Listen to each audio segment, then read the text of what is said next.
Chair Robert, Councillor Glenn Campbell may be late to the meeting and may have to leave early, but he will attend when he's available. That's brilliant, Tommy. Thanks very much indeed for that. We'll note that until he comes in. Okay. If I've no other apologies, then I'll move straight into presentations. We were on item 6 on the main agenda. We dealt with application 1 and we had deferred application 8. So I will now go to application number 2 and I'll hand over to Darren. And there are speaking rights on this, so I'll call the people in when they're ready. Thank you. Okay, good morning, members. So application number 2, LA10 2020-071A. It's advertisement consent for 3 shop signs, 4 billboard signs, and a totem sign, which is retrospective. The applicant then is R. McKegney, and the location then is the McKegney shop in Temple. The recommendation is to part approve advertising consent for the reasons listed within the report for the 3 shop signs and the 4 billboard signs, and part refuse advertising consent for the retention of the totem sign for the reasons listed within the report and subject to 2 reasons. So I'll just take you through the details in. On the screen is the site location plan, and you can see the site then identified in red with additional lands in the control of the applicant in blue. The block plan then shows the location of the shop, which I've identified there with the red rectangle and the arrow. I'm sure members know it well. As you come through Temple, you then have the access in off the main road where the black arrow is coming in and out. And that's just a photograph, just for members' information from Google Street View of the shop with the entrance. So the signs then that there's no issue with relate to the proposed spar signs, and they're on the screen in front of you, and you can clearly see they're all acceptable and normal standard signs that would be permitted. There's also 4 billboard signs, and those are the rectangles in the bottom left hand side elevation, and you can see those on the screen, and again there's no issue with those. So the totem sign then is a retrospective application seeking to retain the sign that has been erected, and it's located then in a position inside the purple circle down on the right hand side. So it's the right hand side of the access as you come in and out, and that's just zooming in a bit closer then to the block plan so you can see the position of the sign in relation to the access. The sign then, that's an elevation just showing the sign and the location again. So the issue then, members, relates to the unauthorised sign that's been erected without consent. It's considered to adversely impact on the setting of 2 listed buildings from both approaches due to its scale, height, massing, alignment, siting and design and finishes. So the 2 listed buildings then are on the screen. You have the church, which is grade B, and you have the pub then, the former public house, number 75 Main Street, which is a B1. So just to give you an idea, members, of where those are, obviously I'm sure you know the church well. The listed building then, number 75, is identified with the purple arrow, which is slightly further up the street. And then you can see the shop then further on up towards the left. So there's quite a few slides, and the agent has helpfully submitted photo montages with his application. So I'll go through those as well for reference, and I'm sure he wants to refer to them as well. These are some Google Street View images taken of the critical views before the sign was erected. And you can see the shop then directly in front of you with the church spire and then number 75 to the right hand side of it. As you come closer, again you can see the church and the adjacent listed building. From the opposite direction, looking back up the street, again these are Google Street View images before the sign was erected, so you can see the shop at the end of the street. As we move closer, the church and number 75 and the shop, and then moving further up the road you can see the location. So as I say, the sign has been erected. These are some photographs that were taken by planning officers out on site from the public road as you approach the site. So you can see the sign directly in front of you with this church behind it and number 75 to the right hand side. Again, as you move along the road, the alignment then changes slightly and the sign moves towards the left hand side, and then further as you come closer towards it. So as I say, the agent has submitted supporting information in the terms of photo montages. So I'll put these on the screen and go through them. So this is the figure 7, and you can see the annotation at the bottom. The agent considers the totem sign does not have an adverse impact on the church or the former public house at 75 Main Street. Figure 9 is a view from Main Street. Again, the agent's view is that the listed buildings don't hold a presence here and the sign does not interfere with the listed buildings. As you go along then, figure 10, similar view. And then there's additional photographs, so we'll put those in as well, members. This is the agent's montages of the views from entering Tempo from the Cullion Road. And you can see the church spire is not visible, and the sign's not visible, and 75 is not visible. And as you keep going on the road, again, same thing. Come along towards the site, you can see the houses on the left-hand side, and the church spire is just appearing, and the sign then is in front of it. And then as you come around the corner in front of the houses, that's where the critical views really start, and you can see the church spire and the totem sign and number 75. And again, as you move closer. So these are other views then. That's the view from Tempo from the Edenmore Road. And again, you can't see the sign, there's no issue there. And again, from the bottom of the Edenmore at the junction with Main Street, you're some distance away, so not an issue. As you start to move along the Main Street then, you get critical views of the sign. And again, as you travel towards the shop.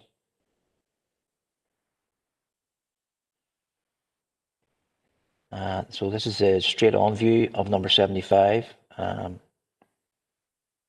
then that's another photograph of the sign with the shop to the rear.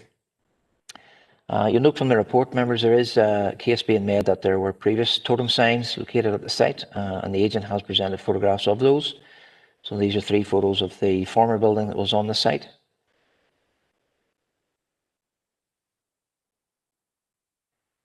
And then you'll also note the report, the agent's making a case that there's a canopy approved as part of an application, and there's no real difference in terms of the impact.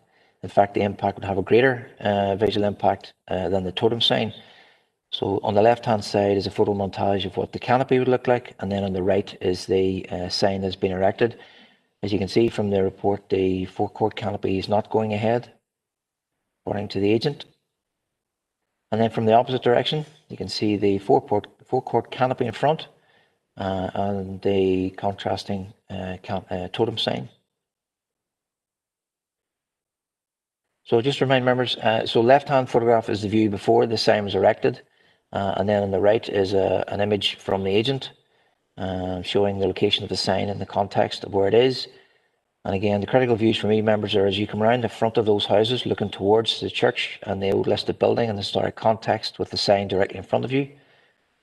And as you move along, those 3 views and that critical view are the worst approaches. There are also issues with the other direction, but those three photographs would be the critical views in my view. So the proposals contrary to policy, and the totem sign does not respect the amenity of the immediate locality, as it would adversely impact on the listed buildings and their settings due to its setting, scale, height, massing, alignment, finishes, and materials.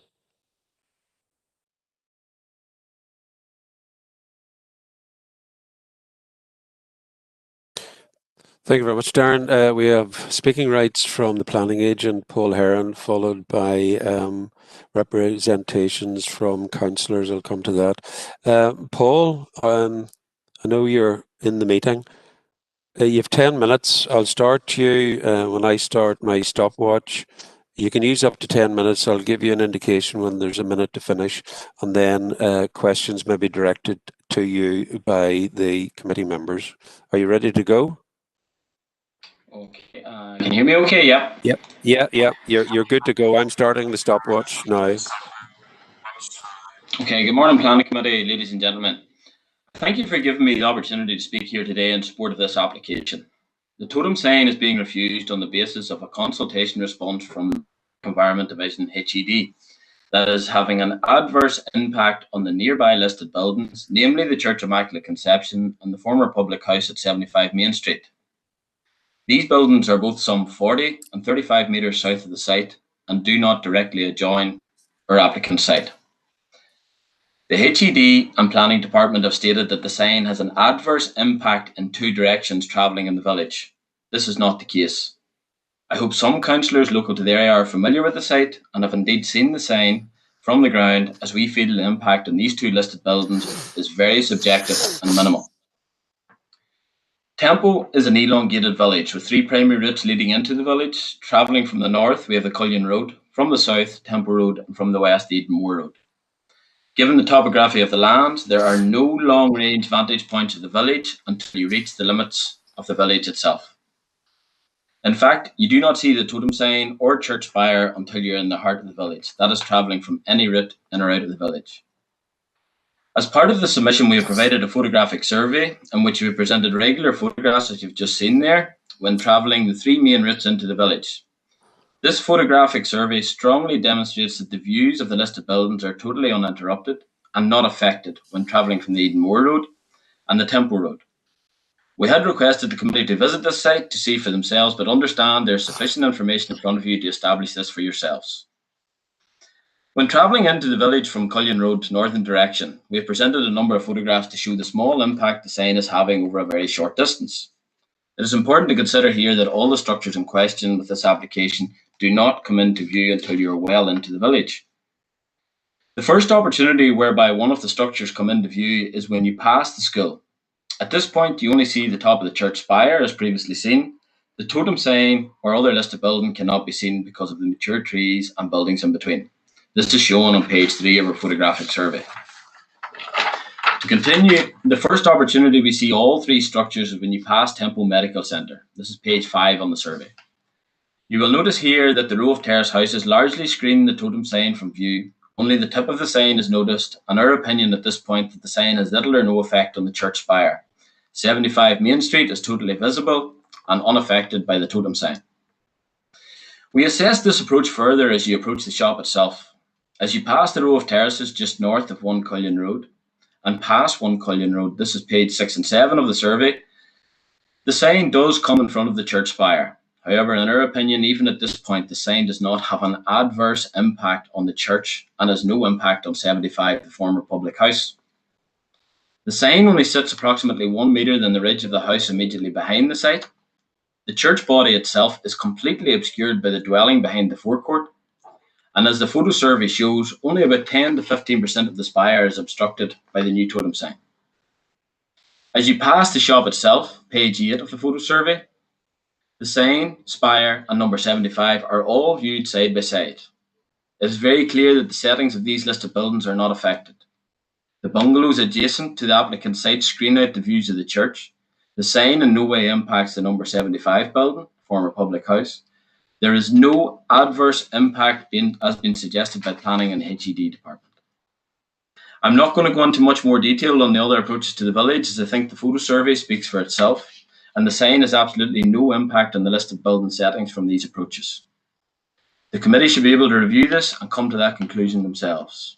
I also welcome the committee to look at the remaining images in our photo survey. This should cement the view that there is no critical view of the totem in relation to the listed buildings. Folks, I think the key word in this debate in our mind is adverse. We strongly believe that the sign does not have an adverse impact on these listed buildings. The impact is small, and over such a small distance that is approaching and passing the shop itself, which we feel should be seen part and parcel of an establishment of this size, scale, and nature. In other words, in public eyes, in these times, they expect to see a totem sign when passing a shop and forecourt that is selling fuel. Policy BH11 that has been referred to by the Planning Department specifically addresses the setting of listed buildings. In the justification and amplification, point 6.28, it states the following. The setting of a listed building is often an essential part of the building's character. This is particularly the case when the domain, landscape parkland, garden or grounds have been laid out to complement the design and function of the building. I think we can all agree that Tempo's forecourt and car park do not form an essential part of any of these buildings' character. Again, policy BH11.6.3 sets out the following, and I think it is very relevant to this application. The design of new buildings planned to stand alongside historic buildings is particularly critical. Such buildings must be designed to respect their setting, follow fundamental architectural principles of scale, height, massing and alignment, and use appropriate materials. This does not mean, however, that new buildings have to copy their older neighbours in detail. Some of the most interesting streets in our towns and villages include a variety of building styles, materials, and forms of construction, several different periods, which together form a visually harmonious group. I think that's very important, folks. The planning department suggested that the sign would perhaps be more permissive in the strip of land between the shop and the footpath, just west of the shop. We would point out that there's a large water service culvert under the ground at this point. This is indicated on our site plan, and this portion of site is unsuitable for any development, and we have correspondence from NI Water confirming this. I think there's actually a 3-metre non-build-over easement in place either side of this culvert. I think we have to ask the question, does this totem sign have such an adverse impact that it deems refusal? No objections have been received. No one objected to the applicant from the locality. And a large canopy measuring 10 metres by 17 metres by 5 metres high was approved on this site in 2017 with no objections from HUD.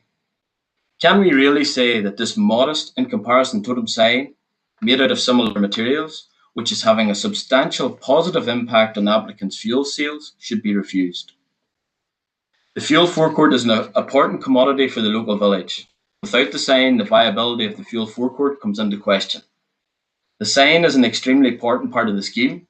Its position has been carefully considered and in our view does not have the adverse impact that is resulting in this refusal. We would ask the committee to strongly reconsider the decision before them. The sign has been erected for around a year now. Fuel sales on average have more than doubled. Prior to the totem erected, the fuel forecourt averaged 8,000 litres per week, and now with the sign that has increased to 17,000 litres per week. Now, I am not the building should just be disregarded and not respected. What I am saying is that the economic benefits to this business and the local community are great, but the impact on the listed building is so minimal, and as stated in policy BH11, a harmonious balance can be struck. I thank you for the opportunity to speak here today, and I'll pass you over to the councillors who are also speaking on behalf of the applicant, and I welcome any questions. Thank you very much. Thank you very much, Paul. Done within the time, thank you. We now go to the committee if they have any questions. Councillors, if you could indicate if you have any questions to be directed to Paul in regard to his presentation.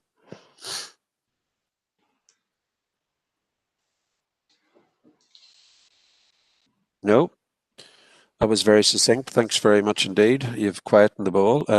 It's obviously early in the morning. We'll go on now to item 4, and I have 3 councillors with speaking rights, but I think there are only 2 there. Councillor McClockery and Councillor Gannon. I'm going to do the same thing, councillors, as I've done previous times, split the time between you. You have 5 minutes. Councillor McClockery, I'm going to put you up first. I'm going to give you an indication when there's 30 seconds left, and then it's straight over to Councillor Gannon. Are you good to go, John? Yes, I am indeed. Thank you, Robert. Right, time starts now. Thank you, Robert. Obviously, the McKegney family are part of the fabric of the village of Tampo. They've been in business there for well over 50 years, and they've invested heavily in this site. There's close to £1 million has been invested in this site, and given the circumstances of the past year, this has been a great service to the whole village. Not only that, it's the only fuel stop in the village, and everybody expects to see one of these totems. The premises that were there before had a totem, and these new premises have a totem there advertising the petrol. The way they contribute to the fabric of the village is this shop employs a variety of people, from students right up to older people who only do a few hours. They have between 18 and 24 staff, depending on the time of the year, and those are all local people. And for young people, it's given them a chance to gain some independence, earning some money. For older people, it's given them a chance to get out of the house and do some type of employment for a small remuneration for shorter hours. And then there's also full-time staff employed. The fuel sales was a minimal part of the business up until this totem was installed. The fact that nobody in the locality is complaining indicates that it doesn't seem to be having an adverse effect. Nobody has said that it's taken away from these two buildings. It's only in one direction, and by its very nature, a totem has to be seen. And the fact that it is being seen is attracting customers, which is obviously providing these people with the chance to give these people employment in the premises. It's 30 seconds left, John.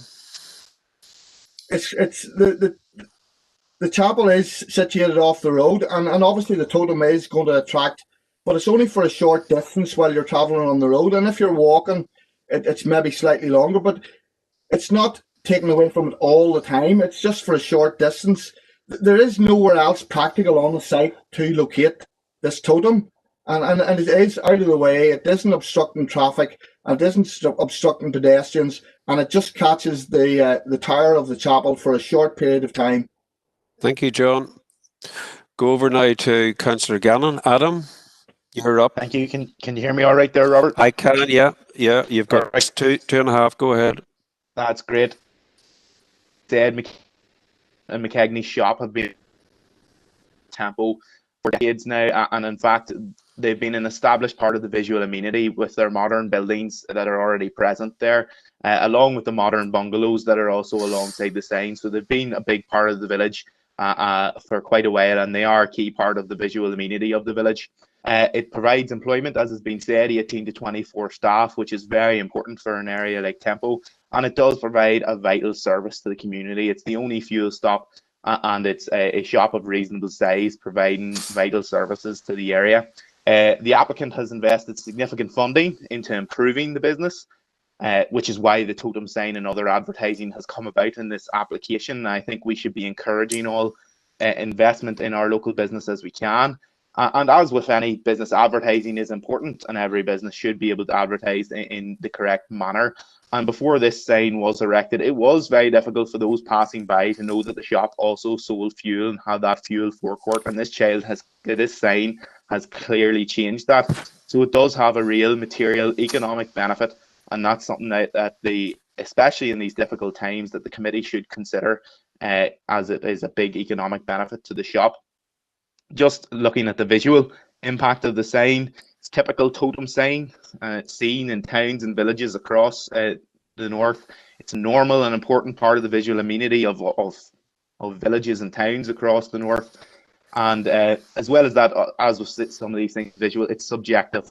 So there is very clearly room to move away from that HED decision. I believe they are wrong in their assertions, because there's no visual impact on number 75, as has been 30 seen. seconds, you can only Adam. appreciate it. Thank you. You can only appreciate it from that front-on view. And the church from the Enniskillen approach, there is no view issues. The photos clearly show that. And from the other approach from Fintona direction, it's a few brief seconds when you're driving and your attention's quite rightly drawn to the road, and no local people believe this has a visual impact, which plays that argument that it is subjective and there is no impact. Thank you. Thank you. Stopped within the time. Thank you very much, both councillors. I'll now go on to comments from Darren in regard to the representations from the agent and the two councillors. Darren? So members, just in terms of what the planning policy is and the reason for refusal, there's a query raised about what does adverse mean. Adverse means to have a negative or harmful effect on something. And in this case here, it's the view of officers supported by the consultee that the sign does have a negative effect upon the setting of the two listed buildings, in particular the church. And I think it's very difficult to say it doesn't, given the views that you have seen on the screen. In terms of the economic benefits, those are material. The sales of forecourt is important. But I think officers could find a harmonious balance between the economic needs of the applicants to publicise the fuel sales, but also to protect the listed building. You'll note from the sign, and a lot of the issues being presented today is that it's to support the fuel sales. There's also the post office and the Spar are advertised on it, as well as toilets and things, and the prices of fuel. So I think there's an opportunity maybe to look at what the needs of the applicant are and to publicise his fuel business, as opposed to the size and scale of the sign that has been applied for and has been erected. and a smaller sign could still fulfill his needs and advertise the premises and meet those economic benefits. Darren, thank you very much indeed. Members, have you any questions for Darren? If you could indicate.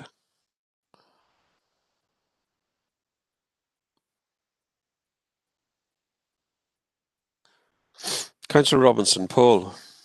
Thank you, Chair. Darren, as you said, a smaller sign could do the job. Was that discussed with the agent? Well, given the sign is to retain the totem sign that's been erected, it's very difficult to get into discussions about alternatives, and really the applicant is seeking to retain what he has erected, Councillor. Yeah.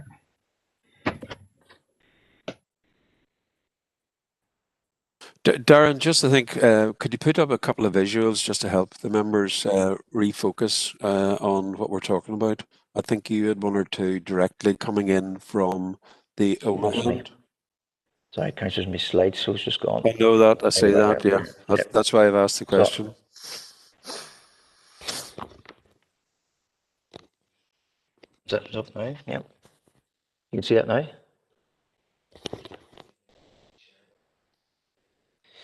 Hang on. I'll share again.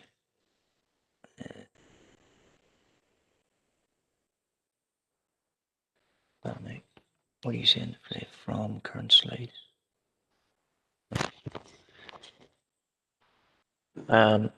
Okay, Councillor. So really, if we just take you back to some of the photographs, on the left end is the image, and as I say, these really for me, having visited the site, are the critical views. The opposite approach, yes, there are views, but these are the critical ones as you come around the corner. On the left end is the sign, or the site before the sign was erected, and then the right-hand one is the applicant's image. For myself, when I was out, these photographs are the approaches as you come along the road, and you're looking towards the site, and that is the worst view. So as you travel along, it's a 30-mile-an-hour speed limit, so you are traveling along in the traffic, and you're towards the site. That's the view coming towards it. And then that's almost in front of the site. As I say, you can see the sign on the left-hand side. So you can see the signs advertising the Texaco at the top. And then it's got the price of the fuel sales, the Spar, the post office, and then the toilets and things like that are also advertised on the sign as well.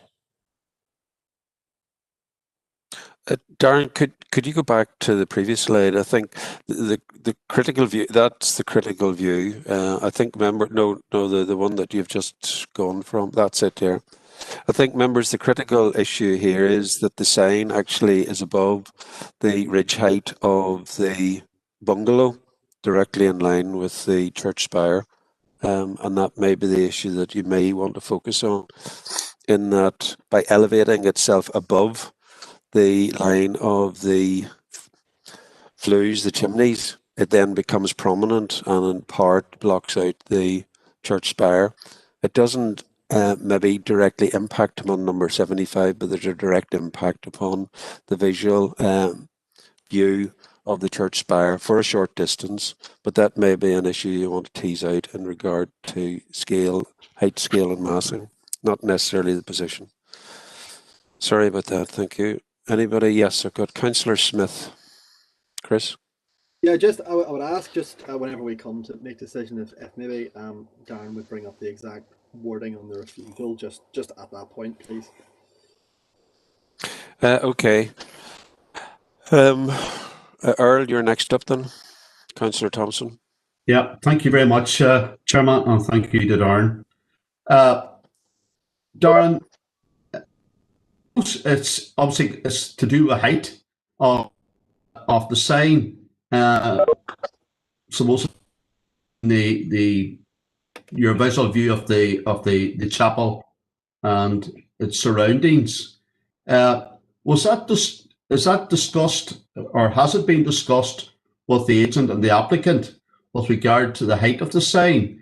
And I bear in mind what the agent has said about moving the sign to another location because of a water culvert where it was suggested to move it to.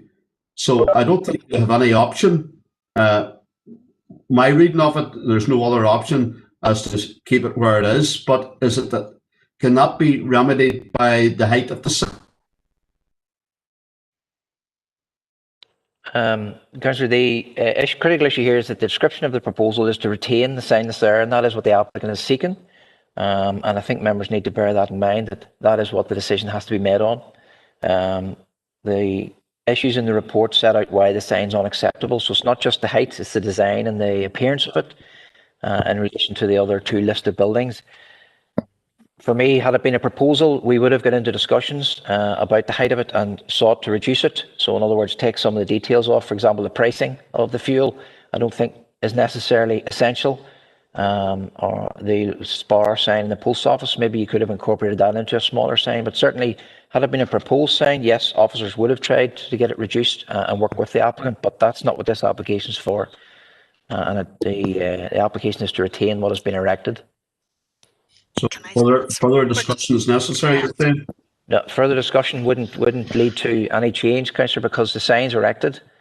So unless the applicant is willing to take it down and put up a new one, there's no point sending officers back to discuss with him. And he has sought to retain this. And the conversations that officers have had with the applicant are that he wants to retain what he has erected because it has cost him a considerable amount of money. Okay, thank you. Deirdre wants to come in now. Deirdre. Can I just remind members as well that there's really two parts to this application. It's not just for the totem sign, it's for all the signs. So the proposal is to approve some of the signs and to refuse this. So obviously the application is to retain all the signage that has been erected without consent to display. And therefore it's very difficult to get into any discussions when you are approving part of an application and refusing the other part. Thank you, Deirdre. Councillor Coyle, John. Thanks, Chair. No, thanks to Darren for the presentation and everything. The visual impact of the totem sign. Obviously, we have to accept that for a business, it is a vital part of to entice customers into their business. I do accept that there may be a visual impact on the spire at a certain point. The position that it is in my view, probably acceptable, but the skyline view off or the breaking of the skyline by the totem sign, is that the main reason for that? And as I take on board what Deirdre has said about the other signs as well, they are acceptable, but we do see these totem signs at other fuel stations and have no adverse impact, but I do have to be cognizant of the historic buildings. But I just want to just to make sure that if we did planners will sit down and talk to the agent, if we're so minded for to in the next part of the meeting for to maybe defer for a while. But is it just the one, Darren, could I ask just about the one side from coming from the OMA side? Is that the real critical view of the building and the totem sign? Yep. So officers would be the view that the critical views are in both directions, but the particular view that I would be concerned about is the photo, say, from sort of that approach. That is the worst view, if you want to use that expression. But however, the view from the other direction is important as it does affect the setting of the buildings. But I think for members, if they focus on this one and we're content with this view, then the other one would not be as bad. In terms of the reason for refusal, there are two reasons. That's a summary of the reason for refusal. It's not just the height, it's the visual impact of the appearance of the whole sign, the materials that are being used, the size and scale of it, the modern appearance, etc. It is acknowledged you get these all around the country and they are part of the fabric of forecourts. The difficulty with this situation here is that there happens to be listed buildings immediately beside it. So you have to take those into account, the setting of them, the appearance of them, and how they're enjoyed, the design of them, and why they are the way they are. it's very difficult for officers to see past the visual impact of this, and the Department for Communities consultation is an important one which we have to take into account. Thanks very much. Councillor Maguire, Tommy? Thank you, Robert. Thanks, Robert. Just a question on the question of the amenity to the church and the old building. Is there a statistical measurement in the amenity? Often when we're dealing with amenity to houses, obviously there's figures and distances and one thing or another that can come into play. Because I find in this one here, the listed building of the church, it's set back from the main street, and then the other building is along the main street. So effectively it's along a terrace of buildings in this small village. And I'm sort of mindful that from that photograph, it appears to clash with it. But it's a case of the 24th century clashing with, well, previous centuries in the buildings. But I don't. It's a unique setting in that the listed buildings are along a terrace of a main street. That's basically where I'm caught in that. I'm sure the policies, all well-meaning as they are, would be probably more to defend a building sitting on its own and somebody sticking a totem pole in front of it. Whereas this is uniquely along the terrace of the main street, which is causing me a bit of problem because obviously 24th century meeting the previous centuries, it's difficult to see where else that sign could be put, that it's not going to be somewhere catching the top of the spire of the church. But I would concede that or I would suggest that if I went to see the church in Tempo for its historical significance, I wouldn't be standing at McKegney's shop looking at it. I would actually be in on the grounds of it. And similarly, the old pub, which I had the pleasure of having a drinking away back in the 70s, I think, is significant as a listed building and its historical significance to Tempo. And indeed, the McKegneys are well known for their respecting of the history and traditions of Tempo. Indeed, books produced by the family and one thing or another, which is a great historical significance to Tempo. But I'm compromised in that I feel it's a case of 24th century meeting previous centuries, and it's questionable whether, as I say, the adverse impact on that old church. As I say, if I went to visit the historical building, I'd probably be on the same. But is there statistics as regards the amenity of the building, distances, and one thing and another, Darren? That's the question. Yeah. So as part of the development management function of the council, change is allowed. It's not that you're not allowed to develop or build anything near a listed building.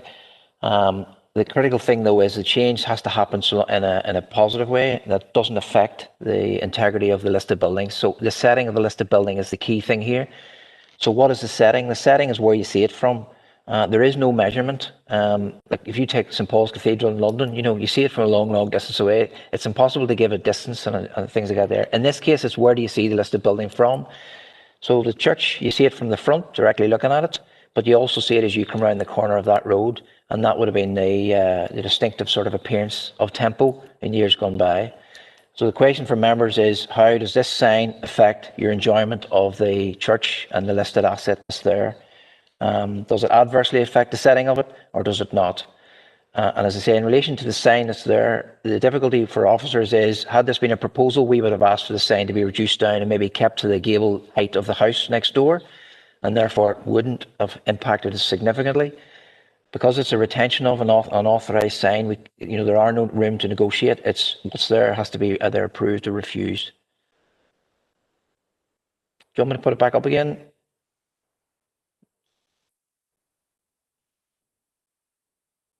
Right, we'll move on. Councillor Deehan, Josephine. Thank you, Chair. Thank you, Darren, for your presentation and for your hard work in going out and getting those photographs to inform us about the visual impact of the totem pole. I'm very content that the other signs approval is recommended or consent is recommended. I'm happy with that. With regard to the totem pole, Chair, I wonder, would Darren accept that, you know, and as Councillor McClockery has said in his presentation, a totem pole, by virtue of its function, is there to advertise the business. It does send out a signal. It is custom and practice to advertise the price of the fuel being sold. So I think that is important. It is unfortunate that this is a retrospective application, but even had there been discussions before planning consent was agreed, I mean, a totem pole by its very nature has to be high, has to be, you know, it has to be visible from a distance. And the type of totem pole that we see here is very similar to those that we see the length and breadth of the country. In terms of the materials used in the totem pole, again, they're similar to those used length and breadth of the country.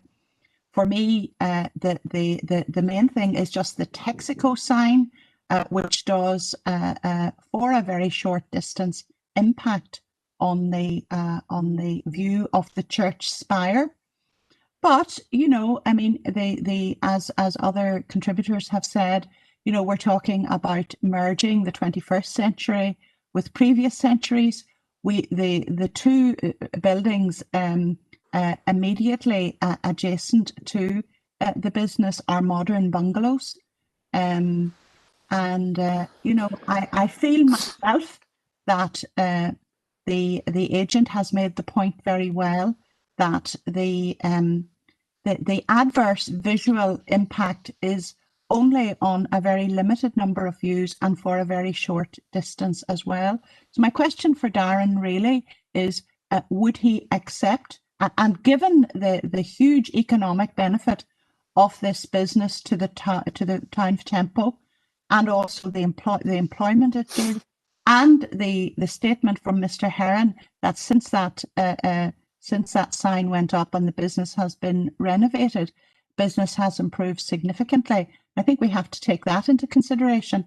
But Chair, my question for Darren is, would he not accept that a totem pole, by its very nature, has to be of a certain height in order to fulfill the function for which it's intended? Thank you, Chair. Yeah, I'd agree, Councillor. A lot of what you said is perfectly reasonable and true. I'll take you back to the photographs, because obviously the height of the sign has to reflect where the sign needs to be seen from. So these are the critical views for me. You can see as you come around the corner, the extent to which the sign is seen. There's a lorry there in front of it, actually, and you can see how it projects so much above the size of the lorry. Now, that's a lorry parked in front of it, and you can still see it. Obviously, when there's no lorry there, as in that photograph, you know, there's a lot of the sign can be seen. And this is where, had this been a proposal, officers would have got into discussions to see whether the sign could be amended and reduced in height, and size and scale, because a balance can be struck between the needs of the applicant, which are the economic needs to publicise his business, so those needs, and also the public interest of protecting the listed building and the heritage assets behind it.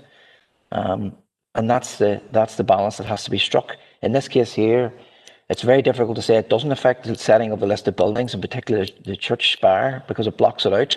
Now, I don't know what the history is behind those two buildings at the front, but I would strongly suggest that at the time they were approved and built, it was to keep them down below the height of the spire so the spire could be seen.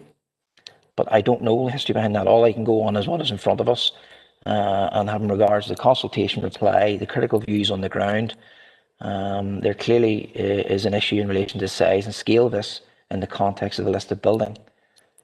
Chair, may I make a supplementary very comment? quickly, because I'm going to make a comment. Yeah, go on. Thank you, Chair. You know, just looking at that photograph, which is being shared at present, you know, it is possible. Yes, I do accept that the sign is quite high, the totem pole, and we agree that that's what totem poles are for. But look, you can see the church spire in its entirety.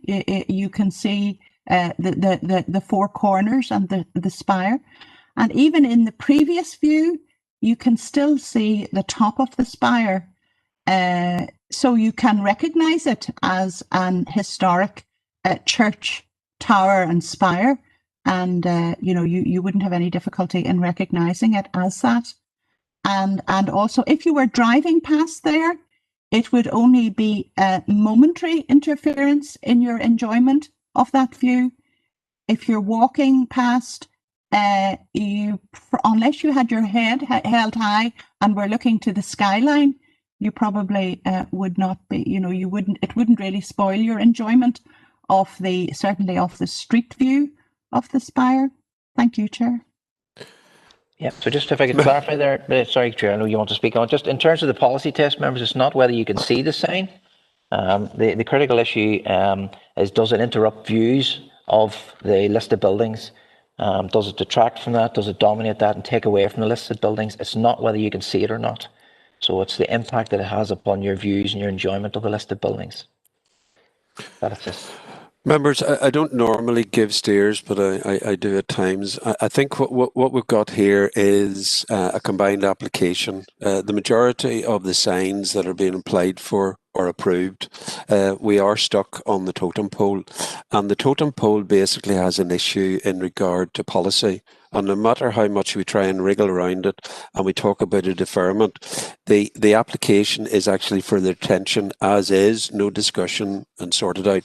Now, the agent, on behalf of the applicant, has made a case for the use, for the positioning, and the economic impact that it is now having on the business, which is a material consideration that we must have.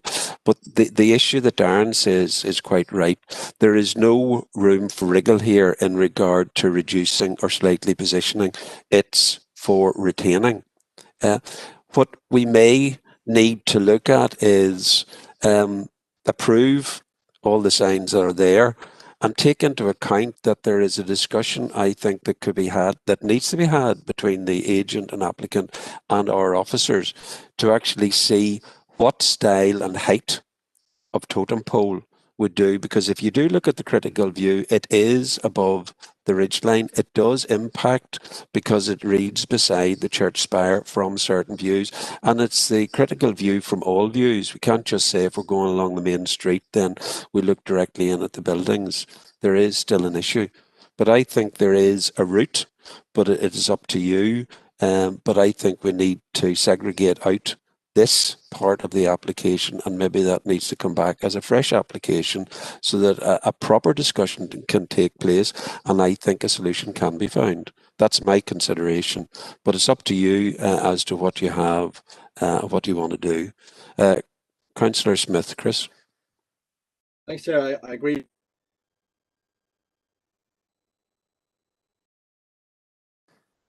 Chris, your broadband is cutting out. Yeah, no, go back and start again. Stuff.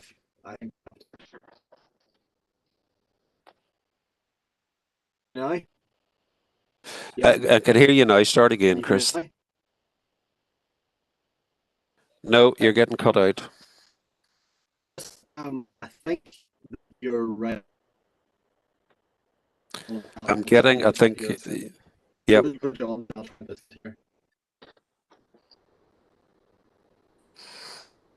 Your broadband is dropping you, Chris, at the moment. I can't hear you. Come back in again. I'm going to come back to you. I'm going to go on to Councillor Coyle. John. Thank you, Chair. Yeah, from what you have advised from your position, I would be happy to go with the proposal to approve, but to refer back to council officers about the totem pole. And I sorry, John. No, I'm going to cut across you. No, what I was saying was really that we have to segregate out, or would have to segregate out the totem, but that would mean that we'd actually have to go with the officer's recommendation, and the applicant then would have to reapply with regard to the totem itself, and then discussions can take place in regard to the totem. And I believe that there is a solution that can be had, but we have to segregate out the two of them. So we would have to approve and refuse, and then the applicant would have to reapply, and then that would happen. Sorry, I'm just making myself clear. Yeah, so to segregate out the two parts of this application, I would be happy to approve the signs on the building, and then on I would have to advise to refuse the totem pole, and then defer back to council officers for to have a discussion with the applicant and agent in a view to making it more visually acceptable in Tempo's village. Okay, so the proposal is that you go with the officer's recommendation, which is to approve the mounted ads and to actually refuse the totem pole. And then on the back of that, the advice would be that the applicant reapply with regard to the totem. But that's coming forward. Thanks very much. Councillor Robinson? Paul?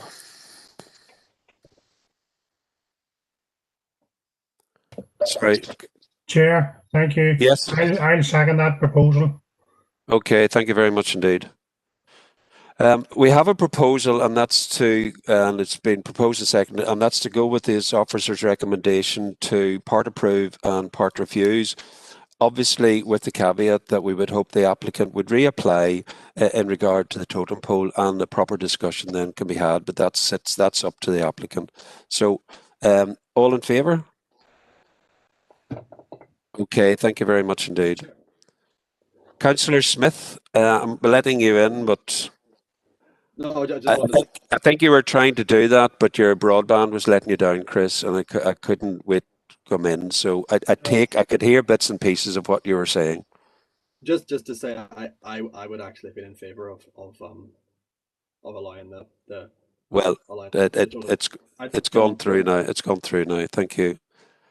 We'll go on now to application number 3, LA 10/2020/0511, and that's for the agricultural shed for storing machinery, plant equipment, and hay. Darren. So application 3 then is LA 10/2020/0511. It's a full application for proposed agricultural shed on Tattysala Road, and the applicant is Mr. McManus. The recommendation then is to refuse planning permission for the reasons listed within the report, and subject to 3 reasons. So just take you through details. So on the screen then is the farm map of the applicant, and you can see the land in yellow is in the farm holding, the farm business. The site location plan then is identified on the screen, and it's the red outline with the yellow star, the approximate position of the new building. And you can see additional lands then in the control of the applicant, with the access then via the long sort of linear rectangular strip of red onto the public road. So you can see the road to the south, the Tattysala Road, is labelled on the drawing. Then you have the frontage where the access, the site frontage comes out onto. That's also a public road then running up north-south. So the block plan then shows the approximate position of the shed in relation to the house, the farmhouse then. It's about 100 metres of a separation distance between the farmhouse and the shed. And the shed then is a typical cladded shed with a roller door on it. And the side elevation then, with another roller door. You can see it's shuttered concrete walls and grey coloured cladding to the roof and sides. And it's about 7 metres to the sides of the building. Internally then, it's an open plan building inside. You can see 30 by 15 or so, and it's got 6 bays, about 5 metres wide. So just overlaying the approximate position of the building onto the aerial photograph, you can see the applicant's house and garage, and then the position of the farm building.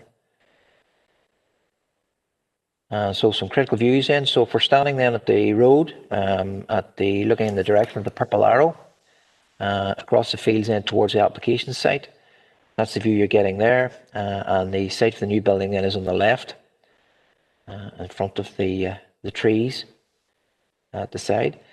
That's the access then coming in past the applicant's farmhouse. And then the other critical views are from the road to the south, the Tattysala Road at the south. And you can see there, if you're driving along there, sort of heading in an easterly direction, there are views then looking up the hill towards the building, which is shown in the approximate position of the purple rectangle. and that's the photograph there, sorry, showing the views. The land rises up quite considerably towards the trees, and the building there will be sitting in front of those trees, with the applicant's house then over to the right hand side. Just take it back a slide. So that's the other issue then, in terms of the visual impact is one issue. The other issue then is the distance from the farm group. So the farm map then is shown on the screen with the location of the existing farm buildings where the purple star is on the right hand side. And you can see then the site for the new farm shed is the rectangle over on the left, with the applicant's farm then the position of the yellow star, and the red line is the road then that connects between the two. So 3 reasons for refusal, and those are summarised on the screen and are included within the report, members. Right, members, there are no speaking rights, so have you any questions for Darren?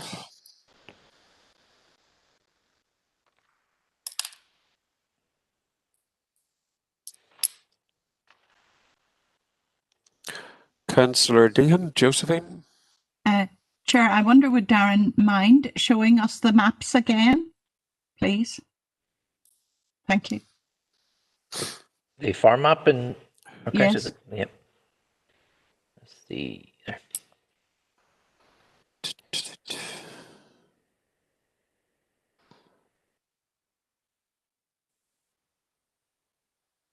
And the next one? Oh, there's only the one farm map. Okay. Yeah. Sorry. It's just to look at the separate, the okay. views from the.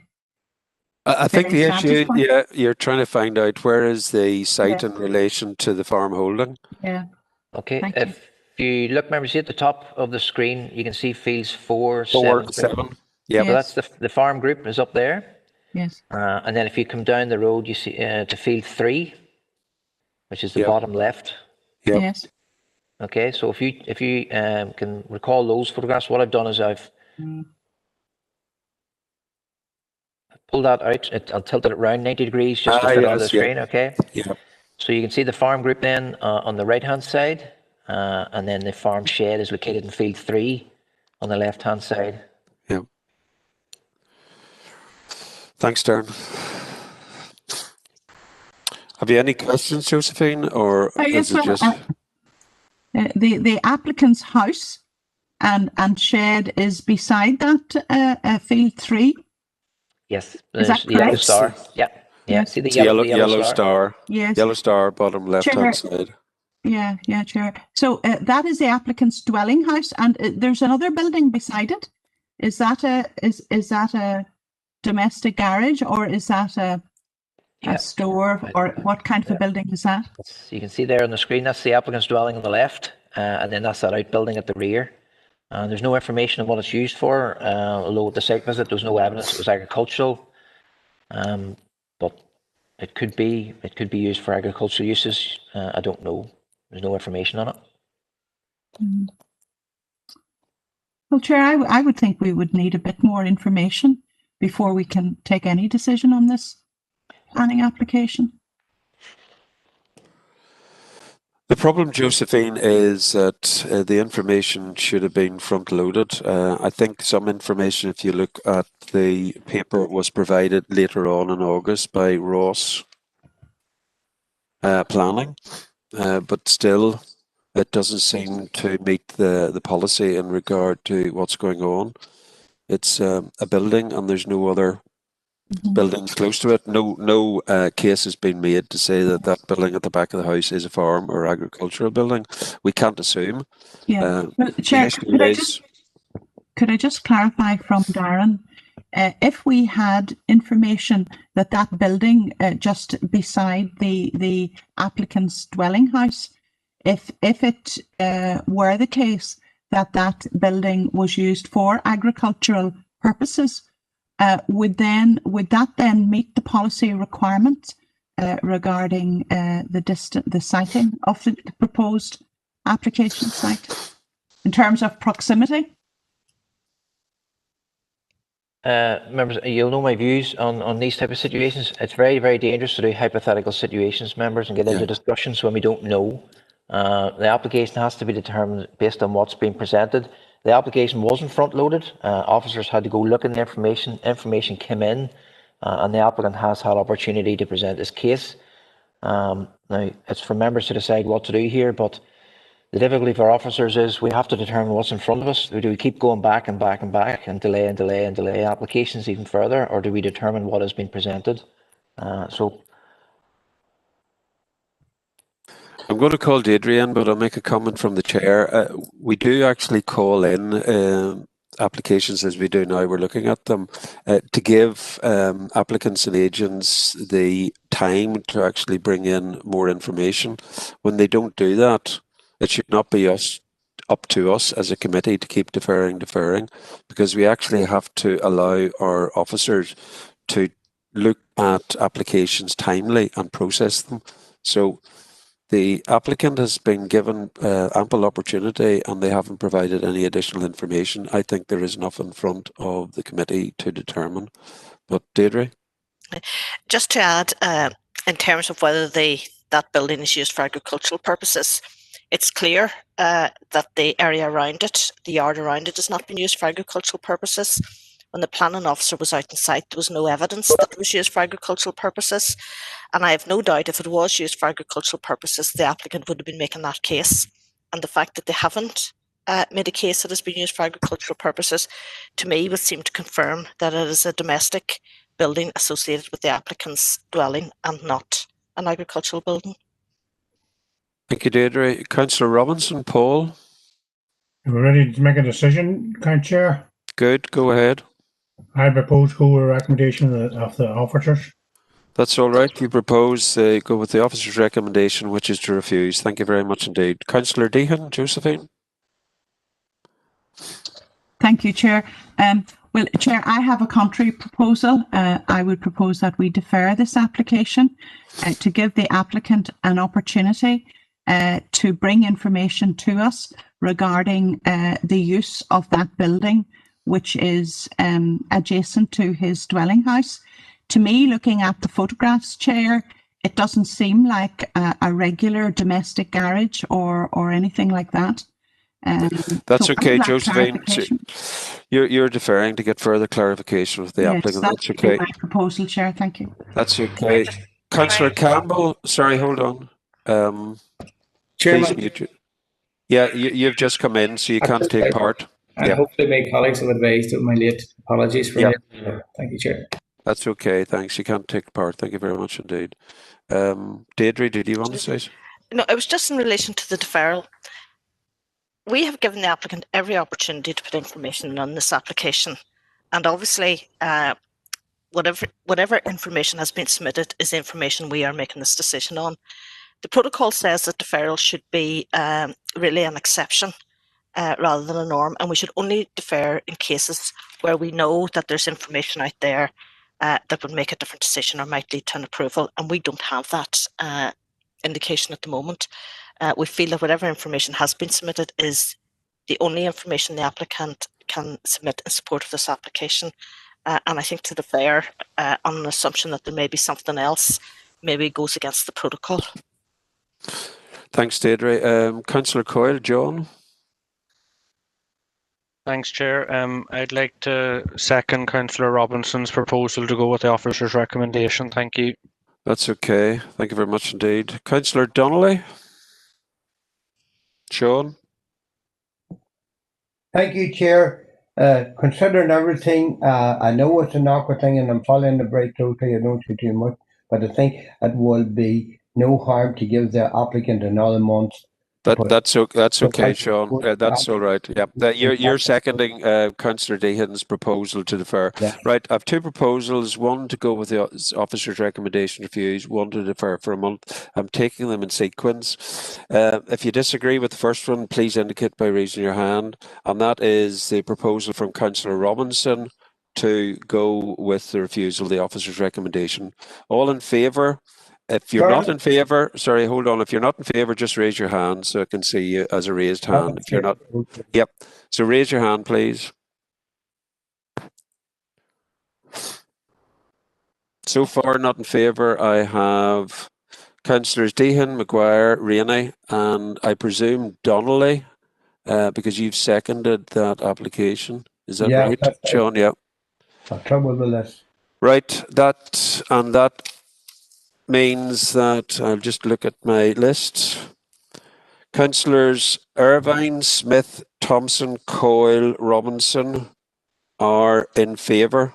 So that is 1, 2, 3, 4, 5 against 4. Councillor Campbell, you came in late and you can't take part. So that is passed. The officer's recommendation is gone with, so it's a refusal. Thank you very much indeed, members. We'll now go on to application number 4. Chairman.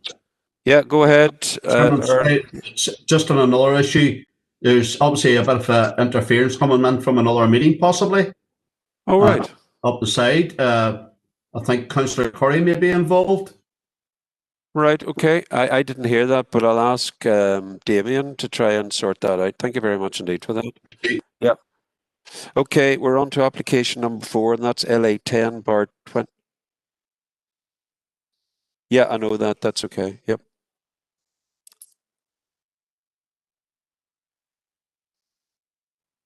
Right. Thanks, Earl. I'm going to just investigate that before we go. The next 2 applications have speaking rights. Yep. All right. Well, that's all right. Well, you can come in and say that at the start, Darren. Then. Yep.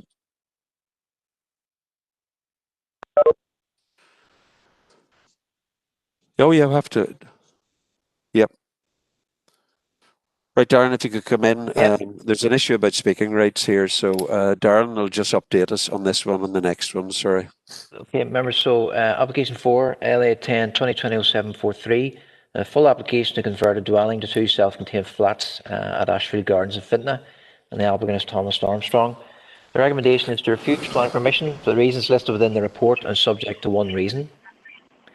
So on the screen then, members, is the site location plan. I'm sure you can see the location then in Ashfield Gardens is the red rectangle. And then the other houses in the area are identified on the screen. So it's a mix of terraces of 4 and 3 properties. In terms of where that is in Fintona, you can see Ashfield Gardens then. That's the main street of Fintona. Ashfield Gardens then is off the road to the side. You come in through the Mews and then into the development. The left-hand slide then is the location of the building again in relation to its neighbours, and the right-hand slide then is even closer. So we're number 38, which is the second one in a terrace of 4. The front of number 38 faces towards the purple arrow, with the rear then of the dwelling out the back. Just to show you the block plan then supplied by the applicant, so you can see number 38 faces towards the footpath along the front. The back then backs out onto an area of public car parking, with gates then out onto the car park area. So there are photographs then, that's looking down. You can see the property then with the yellow star, and the frontage then is the purple arrow facing towards the footpath, with the rear elevation then out the back towards the car parking at the rear. Existing plans then, on the left is the ground floor plan. And on the right then is the first floor plan. So the ground floor plan, you come in through the front door, which is the bottom of the slide, and through the porch into the hall, and then you have the kitchen, dining and living room. There's also an access out through the back into the yard. And then the plan then is upstairs, the first floor. You can see bedroom 1, 2, 3 and 4 and the bathroom and landing. So that's the front elevation of the property. And then that's the rear elevation. And you can see it's a terrace one, the second one in a terrace of 4, small extension at the rear, and then the yard at the rear accesses out onto the car parking area. The proposal then is to, as I said, to change the house into 2 flats, a downstairs flat and an upstairs flat. Downstairs will be a 1-bed apartment or flat. You'll have an entrance through the existing front door into the hall, and then you'll have a living room to the left, the bedroom at the back, and the kitchen.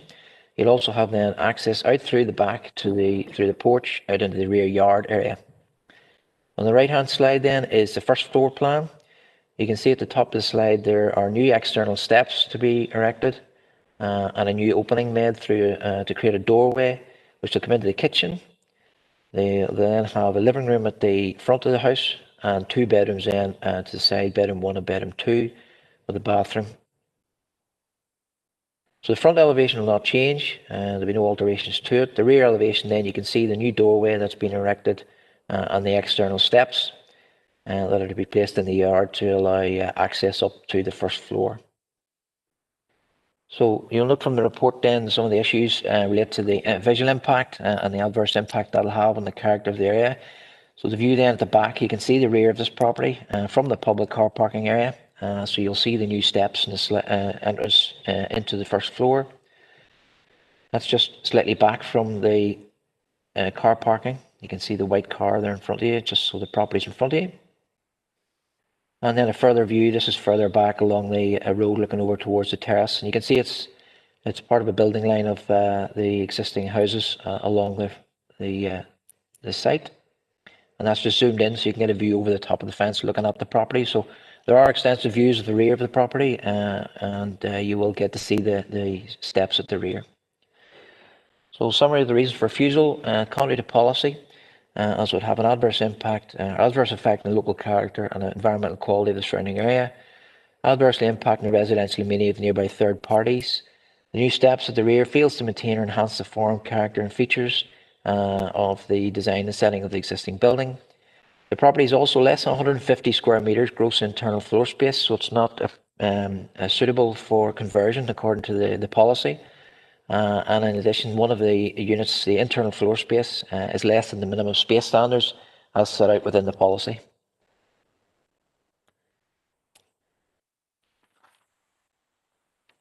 Thanks very much, Darren. We have representation, sorry, not representation, we have from Councillor Stephen McCann. We'll go straight into that. Stephen, are you online? Yes, Chair, can you hear me okay? I can, yeah. I'm about to put you on the stopwatch if you just give me a minute. Yeah. Okay, you're good to go. Okay, Chair, thank you. Okay, so just to give us some context here, the agent in this application is Mr. Eugene McCann. He's also the agent for application number 5 as well. Now, he arrived at the Grange yesterday afternoon to speak on both this one and the next one. However, he assumed he had speaking rights already applied for. Now, there was a miscommunication. He understood that I would be requesting speaking rights on his behalf. And just to give us some extra context, Chair, whenever I was dealing with the agent in this application and the next one, he was down in Dublin at a close family bereavement, so there was a breakdown in communications in terms of the speaking rights request. I made the Chief Executive aware of this yesterday, but obviously I had to go through the motions of being heard today, so I'm hoping, Chair, that given this one-off blitz, I suppose, and Mr. McCann has spoke to the committee before in this application, so you know him well, and you know this will be out of character. I'm hoping that the committee can agree to let a deferral for application 4 and indeed the next one as well, just so that the applicants get a fair crack at it, Chair. So I'm hoping for some leniency here from yourselves. Thank you.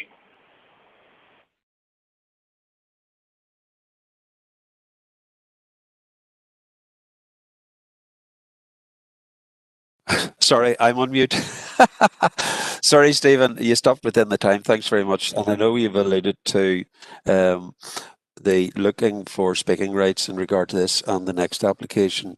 I'll actually have to put that to the committee to see what they say. But have you any comments quickly, Darren? Don't think I have. No, right. Can I actually make a comment? Yeah, go ahead. Yep. Members, I just would remind you that speakers cannot introduce new information. So all the information needed to determine this application is before you. And therefore, the agent would just be repeating what's already submitted as part of the application. And therefore, it's unfortunate he didn't request speaking rights. Agents should be aware of the requirement to do so before a certain time. And I think it's unfortunate that he's leaving it up to Councillor McCann to do it on his behalf when really the agent should be taking responsibility and serving his client well by requesting speaking rights. I would be against deferring an application in this situation, given that all the information is before you. The agent can't add anything new to that, and therefore if there's any clarity of anything that is in the application, we as officers can provide that. Thanks, Deirdre. I'm off mute now. Earl, Councillor Thompson. Thank you very much, Chairman. I hear exactly what Deirdre has said, but I'm also taking into consideration what Councillor McCann has said. And I know Mr. Eugene McCann has been in before the committee on many occasions. I think on this occasion, I'm prepared to defer the two applications Councillor McCann referred Sorry, hold on. We have to deal them sequentially, Earl. Okay, So we're going to deal with this application now, and then we'll go immediately into application 5. Chair, on this occasion, that some latitude be given and that this application be deferred for a month. For a month, yeah. That's okay. Councillor Dehan. Thank you, Chair. I would second Councillor Thompson's proposal, Chair. I have to say I do appreciate fully what Deirdre has said, but and the information in the agenda is very full. But I have to say, Chair, I do find the presentations by the agent very, very useful, and also having the opportunity to ask questions. So yep, that's okay. I support the deferral. Chair, that's thank okay. you. Look, I've got Councillor Campbell and Rainey coming in. I presume you're on the back of this. I'm just going to go straight to the committee. Are we all in agreement for a deferral? I'm lowering your hands. If there's any dissension from a deferral, no. Thank you very much. We defer for 1 month, and that's essentially just to allow the agent to apply for speaking rights in regard to his recent bereavement. We'll go on to application number 5, and you've heard Councillor McCann referring to it as well. Without going through the detail, are you going to take that into consideration? Councillor Thompson, I think you wanted to. Yep, go ahead, Earl. Yeah, Chairman, as before, taking into consideration what Councillor McCann has said, I'm formally proposing that application number 5 be deferred for 1 month. Okay, and I've got Councillor Dehan. Are you coming back in to second that, Josephine? I'll second that, Chair. Yep. Thank you very much indeed. Alan, I'm not bringing you in. I know that you would be echoing that as well. I'm putting that to the committee, a deferral for 1 month. Are we all agreed? Good. I see no dissension. Thank you very much indeed. We'll go on to application number 6, and that's been before us. It's LA10/2020/0394. They are, and I believe the applicant and agents are downstairs. When we're doing that, I'm going to do a couple of the reports at the back end of the agenda until we get the agent and applicant wired in. I'll go to item 7, and that's to note the schedule of planning decisions issued in November 2020, paper C. Have we any questions? Councillor Feely, I see you in. Are you proposing, Councillor Feely, adoption of that report? Yeah, Anthony? just Okay. letting you know I was in and happy to propose. That's okay. Yeah, I'm happy to propose. Earl, Councillor Thompson, are you seconding that? Happy to second, Chairman. Thank you. All agreed? Good, thank you. We'll go on to item number 8, and that is planning appeals update, and that's paper D. Are we? Any questions for our officers? If not, Councillor Robinson, are you proposing? Proposing. Thank you very much indeed. Could I have a seconder, please? Councillor Feely, Anthony, are you seconding? Councillor Yeah, happy to second. That's okay, Anthony. Thanks. All agreed? Yep, right. We've got the agent and applicant online, and we're going to go back now to application number 6. Darren? So application 6 is LA10/2020/0394. It's an outline application for a dwelling and a garage on a farm for Mr. McKeown on Millwood Road in Lisbon. And the recommendation then is to refuse planning permission for the reasons listed within the report, subject to one reason. Just to provide members, there was an email of support received from Rosemary Barton MLA after the publication of the report, which states there's no opportunity to build a dwelling in close proximity to the farm buildings. It's located on an elevated and skyline site. Limited development opportunity to develop the farmyard. Potential location would nullify any potential expansion. The alternative site at the front is a section of a hill required for turning machinery and not safe to build a house on this site. PBS 21 provides flexibility and considers both reasons allow for the off-site location. So members will recall the application from the previous meetings. You can see the farm group in the purple circle. The site locates of the proposed houses with the purple star. And again, the location of the site in relation to the farm group. Access then to the farm group is by the purple arrow.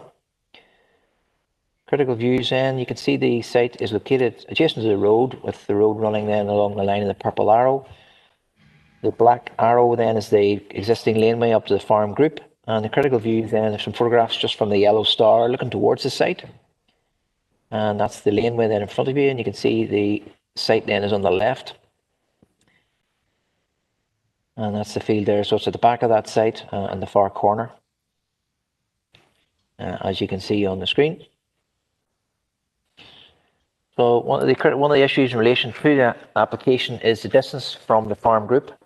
And you can see on the site is the location of the site, with the farm group then approximately 170 metres away up the field. In terms then of the other sites, this is the farm group, and the replacement house then can be seen at the bottom of this slide. The additional lands then within the farmer's ownership and control is in blue, and there are really two fields to look at, field 1 and field 2, which allow access. The fields at the rear then, there's no real access through to those, so they wouldn't be considered to be suitable or appropriate to seek to develop a new dwelling. Critical views then, if you're at the yellow star looking up from the purple arrows there in the direction of the farm group, you can see then the land rises up towards the hill there at the rear. You can see the replacement farm dwelling in behind the trees with the farm group up there as well. And the laneway then runs up through the wooded trees there along the left hand side. And that's a photograph then standing at the bottom looking up the concrete laneway. Just to the right of the laneway then, looking up the slope again, you can see the farm group at the farm buildings at the back of the site. Other critical views then, if you're at the yellow star, looking up towards the farmhouse and the replacement house, that's the views you can get there. And you can see the replacement house, store and 3/4 dwelling, and then the farm buildings. So in terms of the case being presented, members, the application site is the red star at the top of the slide. You can see then there's a purple rectangle. A plan was submitted showing the future plans and expansion plans of the applicant in relation to the farm group. And that's approximate position of the purple rectangle and is adjacent to the farm buildings. The officers have looked at the site, and alternative sites exist in relation to the other sites identified by the yellow stars. So you can see there's 3 possible positions. The policy and the guidance would dictate and indicate that you have to start off with the site that meets the policy test the best. So that would be the site up at the farm group, would clearly be visually linked, the site of the cluster with the farm group.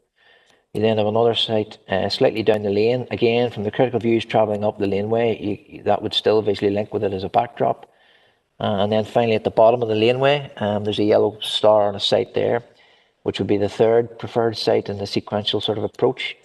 And from there you could see the site and the buildings at the rear. The red star, though, does not, due to the separation distances and the critical views and the alignment of the road. So it doesn't cluster or visually link with the farm buildings. Policy does allow for a site away from the farm buildings as an exception. And that's the policy test. As I say, the exception only applies where there are no other opportunities at another group of buildings. And in this case, there are other opportunities, so the exception test wouldn't be triggered. Plus, the demonstrable health and safety reasons or verifiable plans to expand the farm business. The sites that would be suitable aren't affected by any plans to expand the farm business, and there's no health and safety reasons that would prevent a new house being erected up at the farm group, much in the same way the replacement house was erected up there as well. In terms of the verifiable plans, the guidance accompanying the policy does go through that, and you can see in paragraph 5.42 what the evidence is, and it states that it should relate to planning permissions, building control approvals, or contractual obligations to supply farm produce. So as I say, just in terms of the alternative sites, the 3 that are suitable, you start off with 1, then you go to 2 and 3. You can't just jump to 3 and say that's the one I'd like. You have to demonstrate that the first one doesn't meet the policy tests, and the second one then as well. So contrary to policy CTY 10, not been demonstrated the proposed dwellings are visually linked or cited to cluster with an established group of buildings on the farm, and doesn't meet the exception test, as there are other sites available at a group of buildings on the farm, and there's neither demonstrable health and safety reasons or verifiable plans to expand the farm business at the existing building groups. Thanks very much, Darren. We've got representations from the applicant and agent, and they're in the town hall at the moment, Robert Brown and Gordon McKeown. For the purposes of the tape, Robert and Gordon, whenever you speak, could you just introduce yourself? You have 10 minutes, and after that, you may be posed questions by the committee. If not, we'll move on. So your 10 minutes starts now. If you could just introduce yourselves. Mr. Chairman, Robert Brown, the agent. Thank you for allowing us to speak here today. Just to clarify why we didn't request speaking rights at the last month's meeting. On the Monday before the meeting, the planning department contacted myself offering an alternative site, the first time any alternative site had been indicated, and turns out to be site 3 on the slide. I discussed this possible site with Mr. McKeown, who explained that it was unsuitable as the field rises steeply, as you've seen from slides, up from this area and is needed for turning manoeuvring tractors and machinery when spreading slurry and cutting silage. I emailed the planning department, who said they would liaise with Darren and come back to me. They did not reply until Tuesday afternoon, and it was too late to request speaking rights. I did email yourself, Mr. Chairman, stating this case, and I had presumed wrongly in this instance that because planning had not come back that they were happy with the information. This email was not read out at the meeting when Councillor Smith asked the question if any correspondence had been received from the client or applicant. Planning have identified 3 alternative sites as shown on the slide and have to be taken in order of preference by planning. In case number 1, Darren ruled this out at the last meeting because it was too close to farm buildings and it was a shared lane. Site 2 also showed would be a shared lane and is very steep and therefore not an option, also confirmed by Darren. Site 3 was offered, ruled out by the client as explained previously. We did suggest that a modest single-storey dwelling on the application site would be acceptable as it would integrate in the area as agreed in the case officer's report.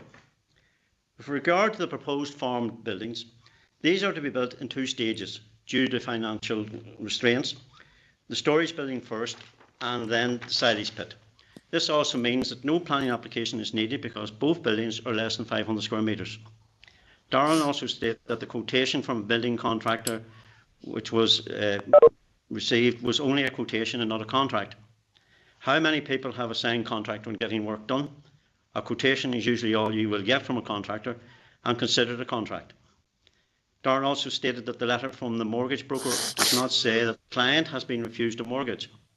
Obviously, from reading this letter, the client was informed that an application for a mortgage is pointless, so therefore he did not apply for a mortgage in this case.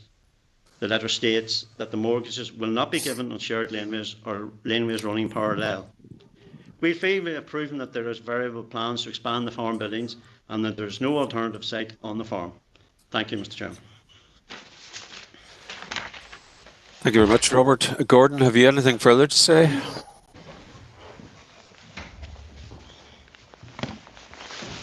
If you could introduce yourself, please. Yes, Mr. Chairman, my name is Gordon McKeown, the applicant.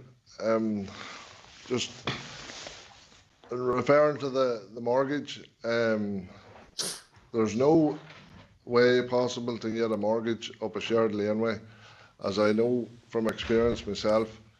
As you can see from the photographs, I built a new dwelling on the farm about 5 years ago, and I was told before I started that I would have no problems in getting a mortgage, and we went through all the criteria to get the mortgage, and it was thrown out on the 11th hour with the simple reason they come back and said it was I was going up a shared laneway. Nobody else goes up this laneway apart from myself. I own the laneway, and they're response was I was sharing it with the farm, and I had to go on and build the house without the mortgage, so I had, which took two years to build, but we got there. So going back from the first meeting, I went back to the mortgage advisor to see if the banks had changed their policy in giving mortgages, and it's still there's no mortgage or building society or banks prepared to give any mortgage that's up a shared laneway. So there's no way the young lad will be able to get a mortgage on any of them other two sites. Secondly, with regard to the expansion of the business, as Robert has said, that is, we hope to extend our dairy business with a new cow shed and a silage pit. But as Robert has stated, these two buildings will be going up separately. The cow shed will be going up in a couple of years' time, and the silage pit will follow with a year or so after, because financially I couldn't afford to put the two up at the one time, so I couldn't. And with regard to site number 3, we take a cut of silage of that field, the first cut every year, and any councillor listening in that's a farmer, he knows well, if you're coming down a brae, you need a good footing at the bottom of the hill to get the machine turned round, and we need this space at the bottom of this hill, because you're coming down that brae with 9 or 10 tonne behind you, you definitely need good turning space, so you do. And to put a house in at the bottom of that hill, from a health and safety point of view, any man working agriculture and machinery, it'd be a recipe for disaster. Some man would be killed on it, so he would, and it would be unworkable, so it would. So thank you, Mr. Chairman, for your time. Thank you very much indeed, Gordon and Robert. You've stopped well within the time. We'll now see if any member wants to pose questions to you. Thank you. Members, if you have any questions to pose to Mr. Brown and Mr. McKeown, Robert and Gordon, please indicate now.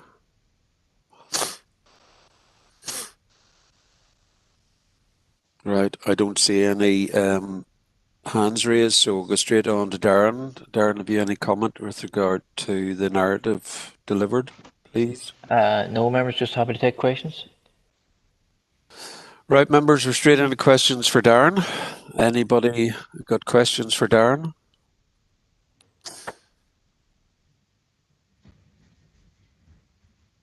No? The issue before you then, members, is you've got a recommendation to refuse with one reason for refusal. You have a couple of options. You can decide what you want to do, but I need a proposal coming forward, please.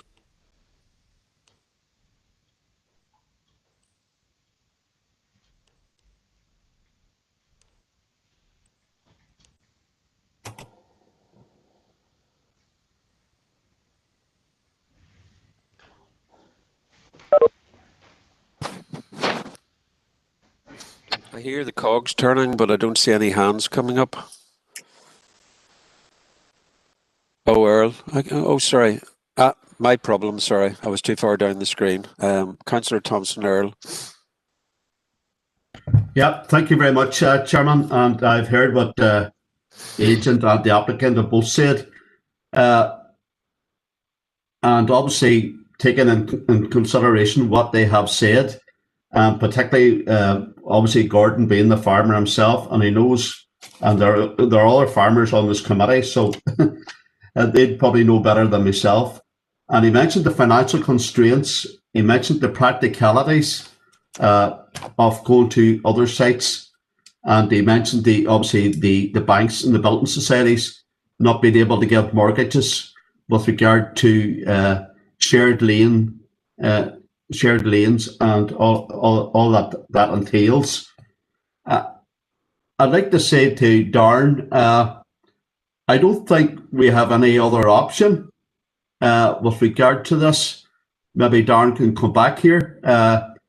If I've listened to the agent, I've listened to the applicant, and I know they've been on before. And to me, there's no other option here, Chair. How we get around it, I'm not just too sure at this minute in time. I want maybe Darren to come back because the practicalities and the financial issues and all that's involved and has been talked about so far, Chair, is the issue. I want Darren to come back maybe and appraise us of a way that we can rectify the situation. Thank you. Before Darren comes in, I think that the issue to hand is that it's the sighting, basically. And there's a sequential test in regard to the alternatives that have been offered in discussion.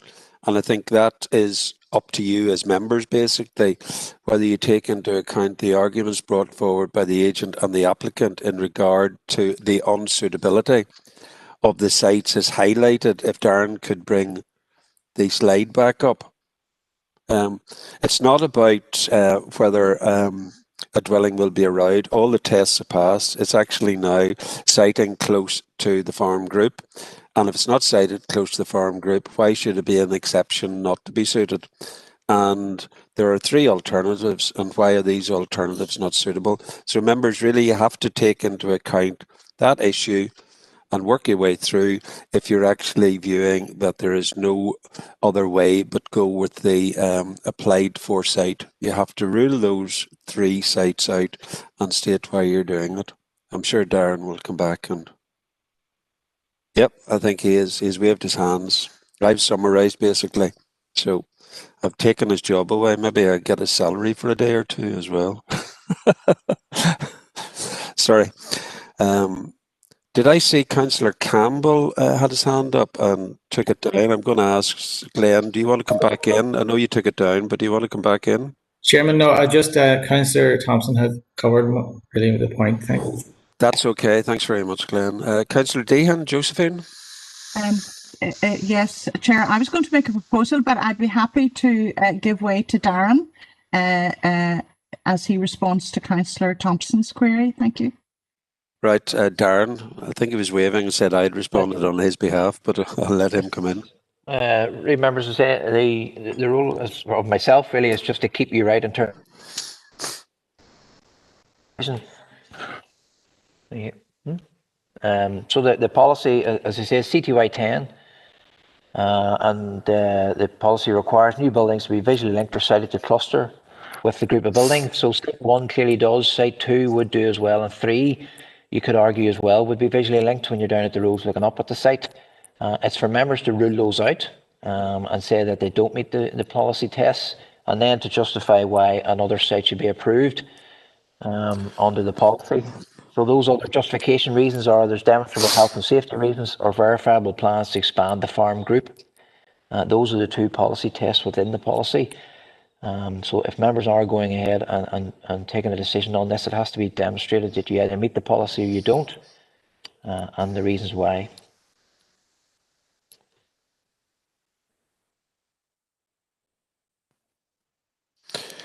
Okay, members, you've heard basically the policy issues. Josephine, you're back in. Yeah, go ahead. Yes, thank you, Chair. I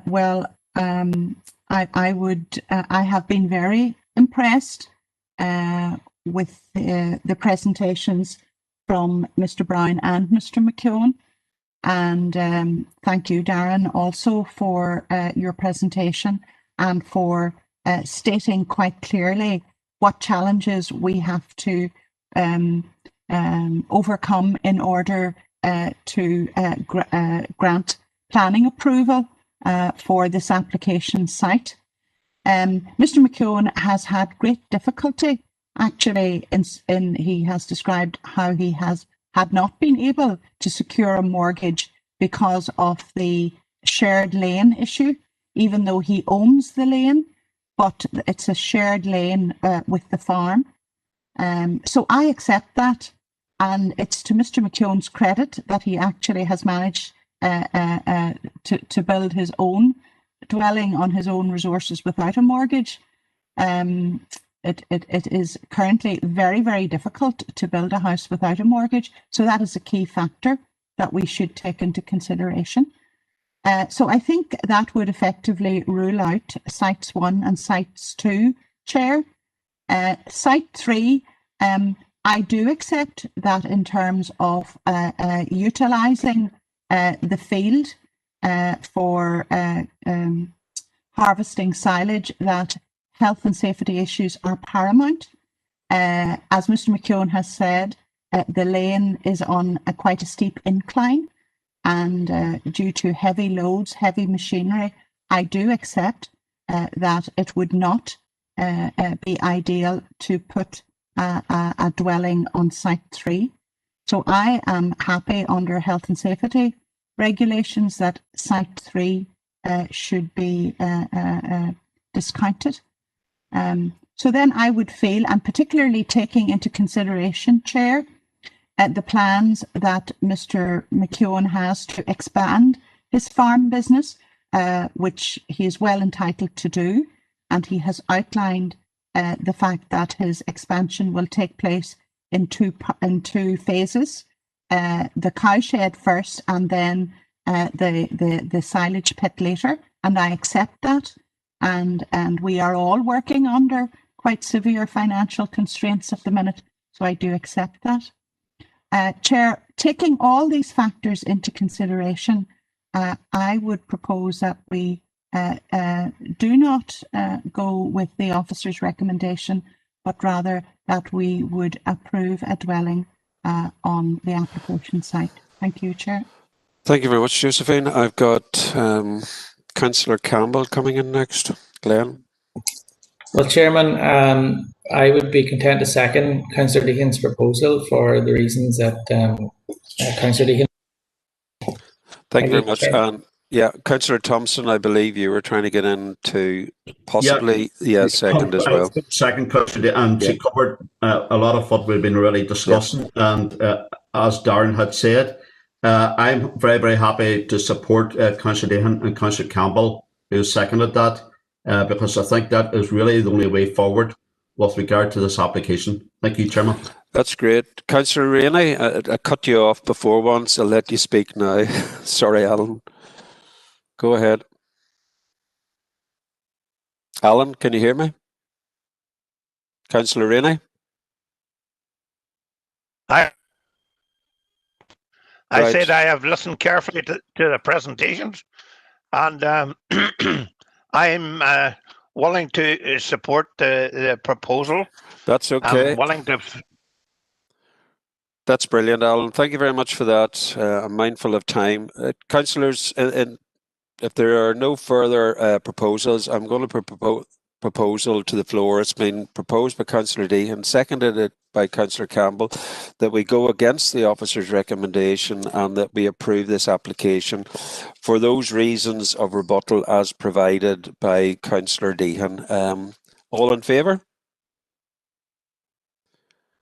If you are contrary, raise your hand. No contraries, so I'll take that as unanimous. Thank you very much indeed.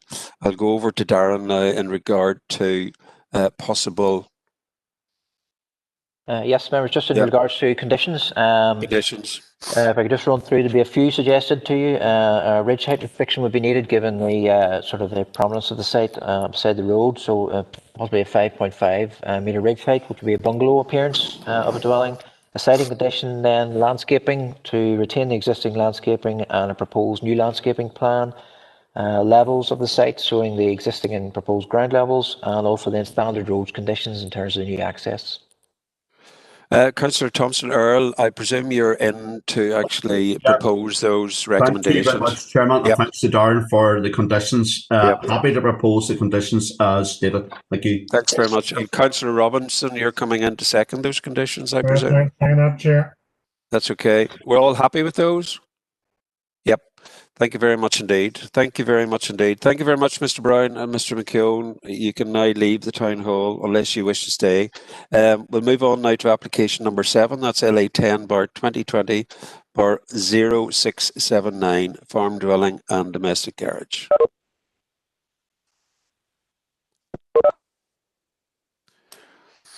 Oh, excuse me.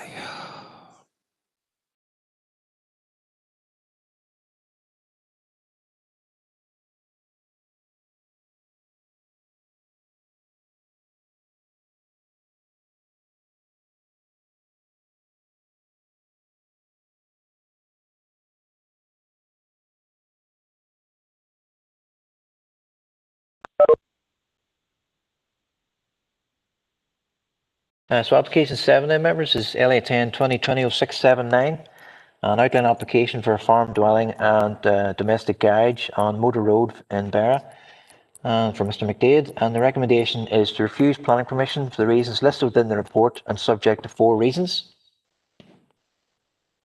So on the screen there, members, you recall the site location map from the previous meeting. You can see it's an L-shaped plot in red with the additional land end in blue, which is number 53. And that's an aerial photograph showing the site with the house then beside it. The application then is by Mr. McDade, but the farm business is using the farm maps of Mr. Carlin. And on screen then is map 1. You can see at the bottom of this map there's a yellow star which shows the location of field 4A. So that's field 4A, and you can see it there on the screen, and it's adjacent to a number of buildings, one of which is has a yellow star on it, and is now confirmed to be agricultural buildings owned by Mr. Carlin. These are not suitable for new dwelling to be sited or clustered beside due to the location and the prominence of the fields behind it. Other land then is map 2, map 3, and this shows the lands inside the settlement, which is an issue within the report, you'll note. Map 4 then, and you can see our site then is over on the left hand side and it's field 5. So an aerial photograph then showing the position of the house in relation to the adjacent field, and you can see from the slide the access coming in, the garden at the front, and then there's a number of there's an outbuilding to the side and then a building at the rear. Critical views, so if we're at the bottom left of the slide, the yellow star looking towards the site, there's a good boundary of trees along the purple line which screens the site fairly well until the site frontage, so no real views from that direction. From the opposite direction, at the yellow star, looking towards the gable of the house with the site then at the rear, and that's the views then you can see looking towards the site and the house. And as you come along the road, and you can see the house then and one of the outbuildings then to the side, and then the site is further in the corner, and there's another outbuilding on the left then. You can see a lean-to sort of structure, an open frontage structure which is full of peat or turf. The site then is shown on the screen as the green field, slightly above the level of the road, rises on up towards the right hand side up the slope. One of the issues then just is in relation to the height of the site, and a site at the rear would have significant overlooking of the property at the front, but I think that's not an issue because the agent is content to take a site at the road frontage. But following the previous meeting, there was an opportunity for the applicant through his agent to submit additional information. That has come in, and some of that information then is on the screen. This is a photograph supplied by the agent showing number 50, and there's reference to a small store to the side of the house. So on the right you can see a photograph taken during the planning officer's site visit, which shows the small store, and the door is actually open, you can see in there.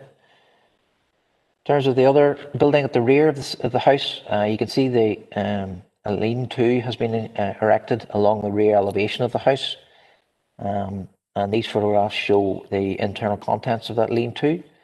And you can see there it says larger store to the rear of the house where agricultural materials associated with the farm are stored, drainage pipes to the rear. Anthony Carlin pays his sister a nominal amount of rent per year for its use, and that's a photograph of Mrs. McDade then in the foreground.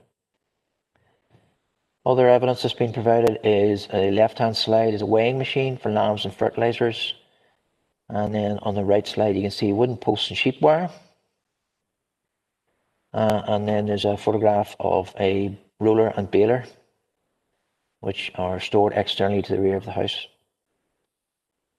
In terms of the policy test, members, you'll note from the report the critical issues here, that the application is being made using Mr. Carlin's farm business, so the site must be visually linked or clustered with buildings on Mr. Carlin's farm. Mrs. McDade lives at number 53, it should be there, sorry, not 50. That is not a property on Mr. Carlin's farm or a building on Mr. Carlin's farm. The outhouse to the side, the smaller of the red rectangles, there's no evidence that it's been used for agricultural uses. And on the day of my site visit, there was nothing inside it from what I could see from the road showing it as an agricultural use. So that only leaves a lean-to store. And you can see the evidence that's been provided in relation to that. In terms of the policy requires a new building or is visually linked or cited to cluster with an established group of buildings on the farm. And this issue has been tested at a judicial review, not in this area, in another council area. There must be a group of buildings on the farm.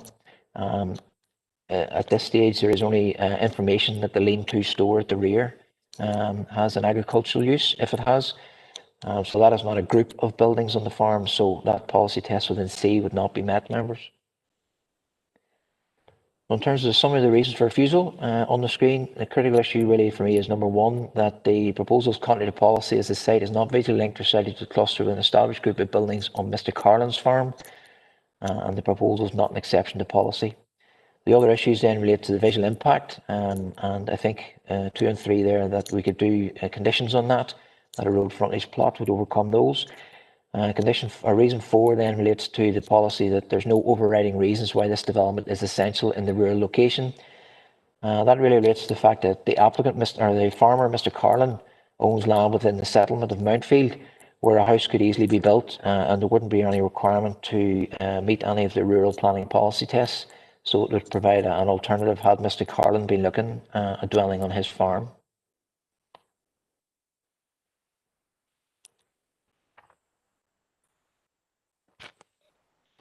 Oh goodness, I've gone out here. Where have I gone?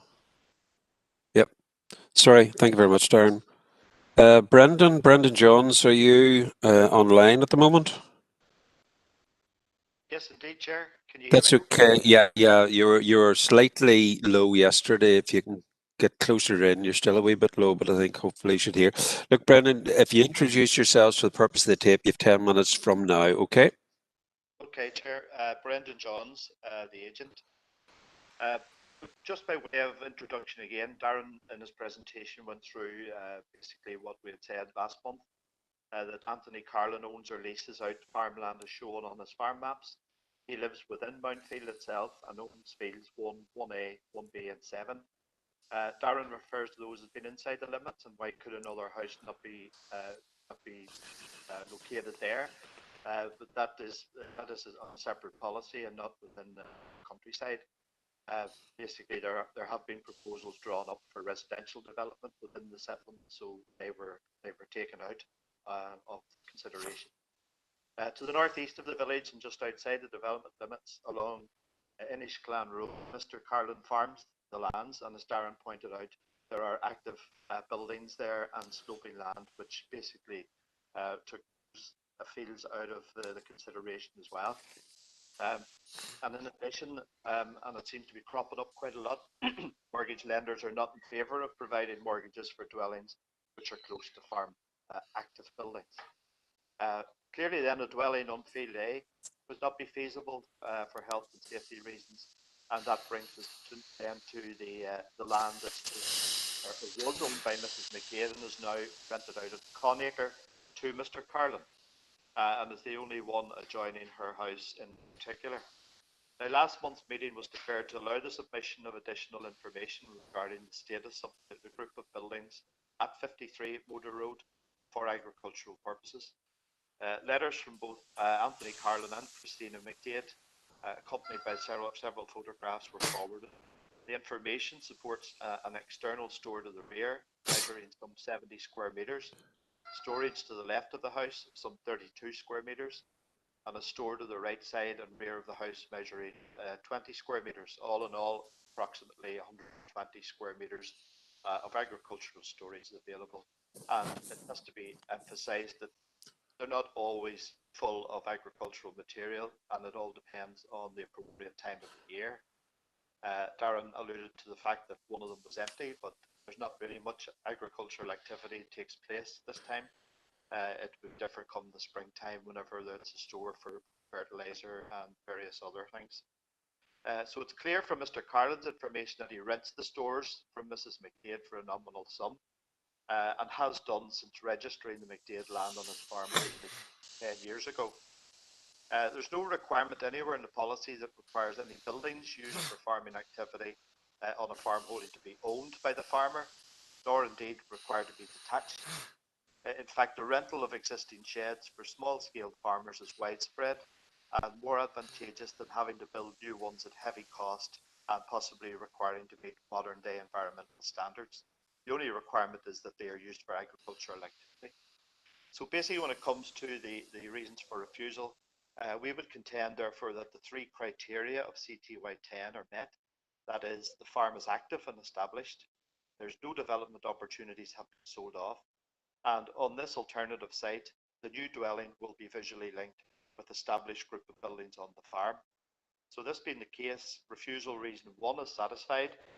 This would also satisfy refusal reason 4 relating to policy CTY 1. Last month, the planners alluded to the fact that siting of a new dwelling located close to the public road with the same or similar building line to number 33 would satisfy refusal reasons 2, 3 and 5.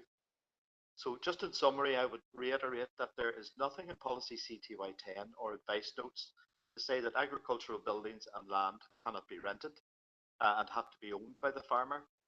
Considering that many farmers rent land and it's described as conacre, and it is shown on their farm maps, which are accepted by the planners and by DERA, and that's considered to be part of his farm holding. So why can buildings that are rented not be considered in the same way? Again, nothing in the policy to say otherwise. So having shown his commitment to Mrs. McDade by renting the land and buildings for the last 10 years, we would contend that both land and buildings could be considered as on Mr. Carlin's farm. Thank you, Chair. Brendan, concise as ever. Thank you very much indeed. You've finished well within the time. Members, you've got the opportunity now to pose any questions to Brendan if you want. If you are, please indicate. Councillor Deehan, Josephine. Thank you, Chair. Chair, could I just ask Brendan to clarify the small building to the right of the dwelling house? Are you saying that that building has been used by Mr. Carlin for agricultural purposes like storing fertilizer and so on? Just to clarify that. Yes, indeed, Councillor, that is the case. Just as I maybe mentioned last month, that all those buildings were used by Mr. McDade when he was alive for his agricultural purposes, and they are still there for agricultural use, which Mr. Carlin uses. But as I said, obviously at certain times of the year, they're not particularly in use, but come the springtime, whenever it's time to fertilize the fields, which I'm not quite up to date with, they are obviously filled up, and it's a lot closer to the fields than having it stored in brownfield. Okay. Thank you. Thanks very much, Josephine. Any further questions?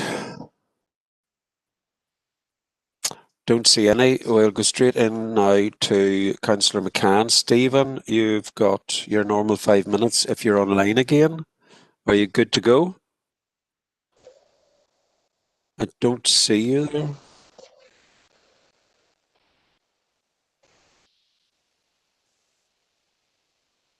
Right. I'm just being informed that Stephen's having bother with his broadband connection. At the previous meeting. Right. In the absence of Stephen, if he comes back in again, I'll give him the opportunity to get his slot. If not, Darren, have you any comments in regard? Well, that was from the last meeting, I think. Yeah, I'll read it again. Sorry, just excuse me while I go and get something.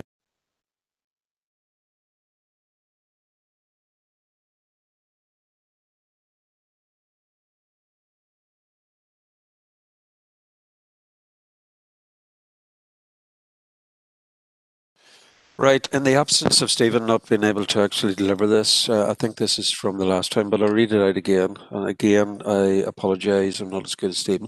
I'm glad to have the opportunity to submit my support again for Mr. McDade. Noel is another example of a resident of the district who, after a period of time working away, now wishes to return home and begin a family. As a local councillor, I wish to assist him in doing this. I've had a prior discussion prior to compiling the statement with the agent, Mr. Jones, and I believe he has presented to the committee his interpretation of how this application meets the planning policy. Indeed, I would encourage you as members to field any questions you may have in relation to this presentation before you come to a decision. Late this month, last month, this application was deferred to allow more information to be submitted. This has now been done and should satisfy the requirements you had last month. The agent will have addressed in his presentation the rationale why this site has been identified as the only site available to Mr. McDade to utilise. Last month, the agent gave a very detailed presentation which I believe covered the reasons for refusal. He addressed the integration concerns our planning officers had. He also extensively talked on CTY 10 in that it doesn't define the size of agricultural buildings, nor that they cannot be attached to the farmhouse. The small building attached to the rear of 53 has its own separate external entrance and could be considered an agricultural building in its own right. This would satisfy the requirements of policy. No two cases are ever the same, and, as we have heard in committee many times, each one should be judged on its own merits. The regional development strategy, and supported by the strategic planning policy statement, recognises that in order to sustain rural communities, the policy approach must be to cluster, consolidate and group new development with existing established buildings and promote the reuse of previously used buildings. We would contend, therefore, that a farm dwelling, as applied for, meets the tests set out in strategic policy and policies CTY 10 and CTY 13 of PPS 21. It would also allow Noel to live beside his mother, who lives on her own and suffers depression as a result. Having Noel return to the family farm will give her security and comfort in the knowledge that the farm will remain in the McDade family hands. Thank you. Darren, have you any further comments? Yes, members, just if I can just take you through, the agent has referred to the use of the buildings at the side of the house. So, sorry, the aerial photograph, you can see there are 3 buildings. There's the house, and then there's a lean-to and a small store. There's also then another lean-to at the side where the turf's stored. This photograph then, there are 5 photographs in terms of the evidence that come in from the agent. There's 5 photographs. The left-hand slide is titled there, number 53 Motor Road, home of Christina McDade, small store to the side of the house. So it doesn't mention anything about it being agricultural or being used for agricultural uses. And as I say, the day of my site visit, there was nothing in it of agricultural appearance, but I didn't go into the building due to COVID. I didn't go on site. The second photograph then that's come in is a larger store to the rear of the house where agricultural materials associated with the farm are stored. So it's very clear that that's where the materials are stored. Now the agent is saying they're actually stored in 3 buildings. It's just to advise members, we don't have any photographic evidence showing that the storage of agricultural buildings and agricultural materials in any of the other 2 buildings. And had that been the case, I would have expected the supporting information to have given us evidence of that, and also clearly stated that it would have been stored in other buildings as opposed to what it says on the photographs. So you can see the 3 buildings, councillors, just for either reference. You have the small rectangle outhouse stored at the top, you have the lean-to, and then there's another one then adjacent to the house, which is where the turf's stored. Thank you very much indeed. Stephen, I see you're back online, but I've read out your written submissions, so if you'll excuse, we'll just move on. Thank you. No problem. Members, Apologies, just sorry, Chair, for I'm yeah, no. So apologies for this now. So yeah. Thanks, Robert, for that. You know, I trust you give my points in the same eloquence as I can. So thank you. Well, I am a poor substitute, Stephen. I've said that before, but at least they can hear it, so that's okay. Members, any questions? Anthony, Councillor Feely. Yeah, thanks, Robert. It's just a wee question for Darren, and it's just in general. You were saying that one of the wee sheds there, those turf being stored in it. Would turf come? Would that come under farm use? It's just in general. I was just wondering, would turf be farm use? I'm just throwing it out there. I think there's a photograph of it, councillor. I go back. You can see there on the left-hand side. is the flat roof structure with the washing line in front of it, and then the turf storage. Now, there's no information on what it's used for, Councillor, at all. No comment in the file. All I can assume is it's for domestic use, for burning in the house. There would be no real agricultural need to store turf there beside a green field.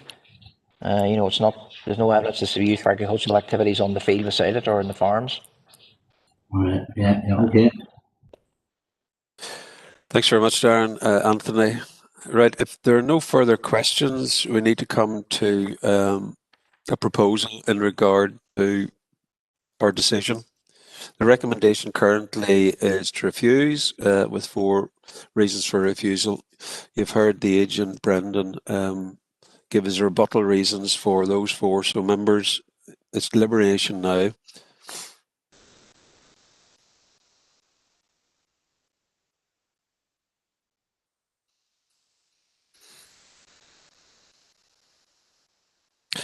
Councillor Deegan, Josephine. Thank you, Chair. Well, thank you to Darren for his report and for his advice, and also Mr. John and Councillor McCann.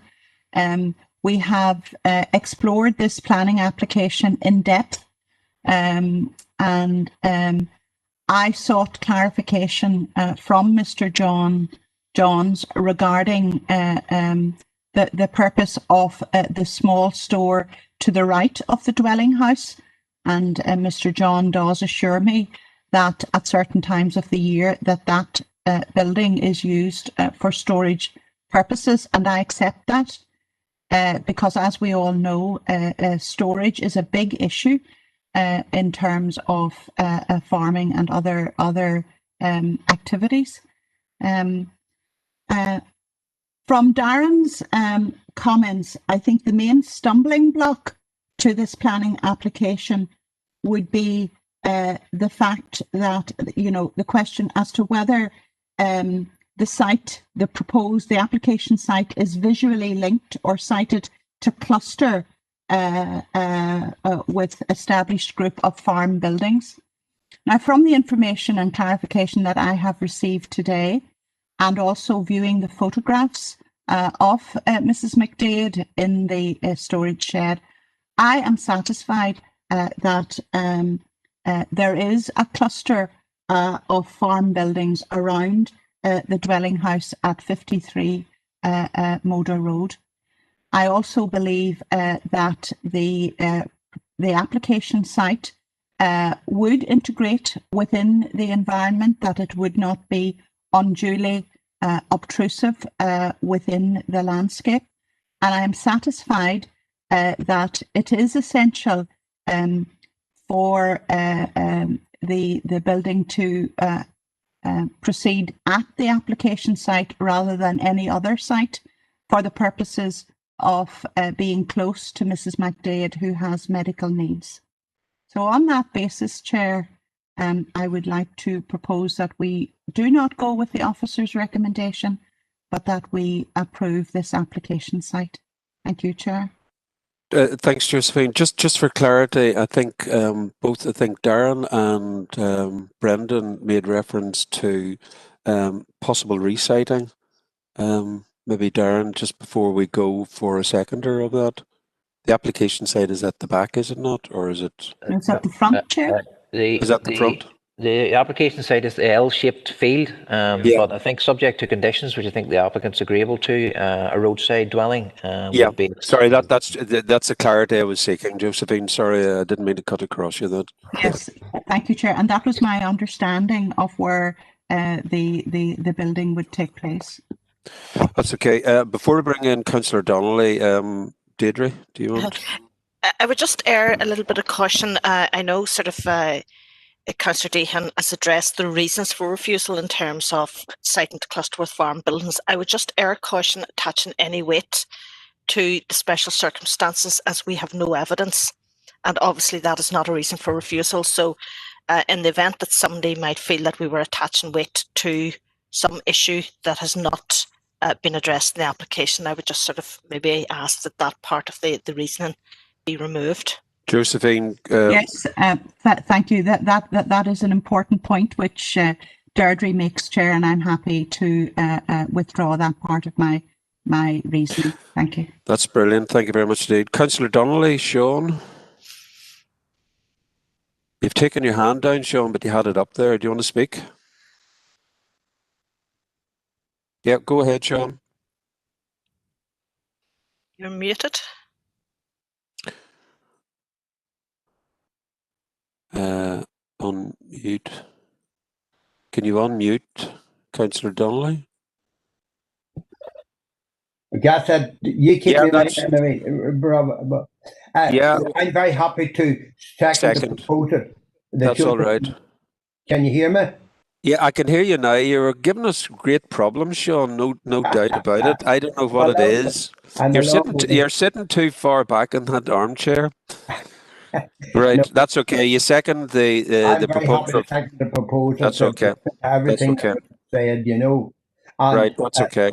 Okay, thank you, Chair. Okay, thank you. Any further proposals, Councillor Rainey? Quickly, yep, go ahead. Well, the proposals, I just really want to support the proposal that has already been made by Councillor Deacon. That's okay. This really, okay. That's brilliant. Thank you, Alan. Right, in the absence of no further proposals, I have a proposal from Councillor Deacon, seconded by Councillor Donnelly, that we go against the officer's recommendation and that we approve this application for the reasons outlined by Councillor Deacon that rebuts all 4 recommendations. Are we all agreed? Okay, that's unanimous. Thank you very much indeed. Darren, could you bring forward conditions?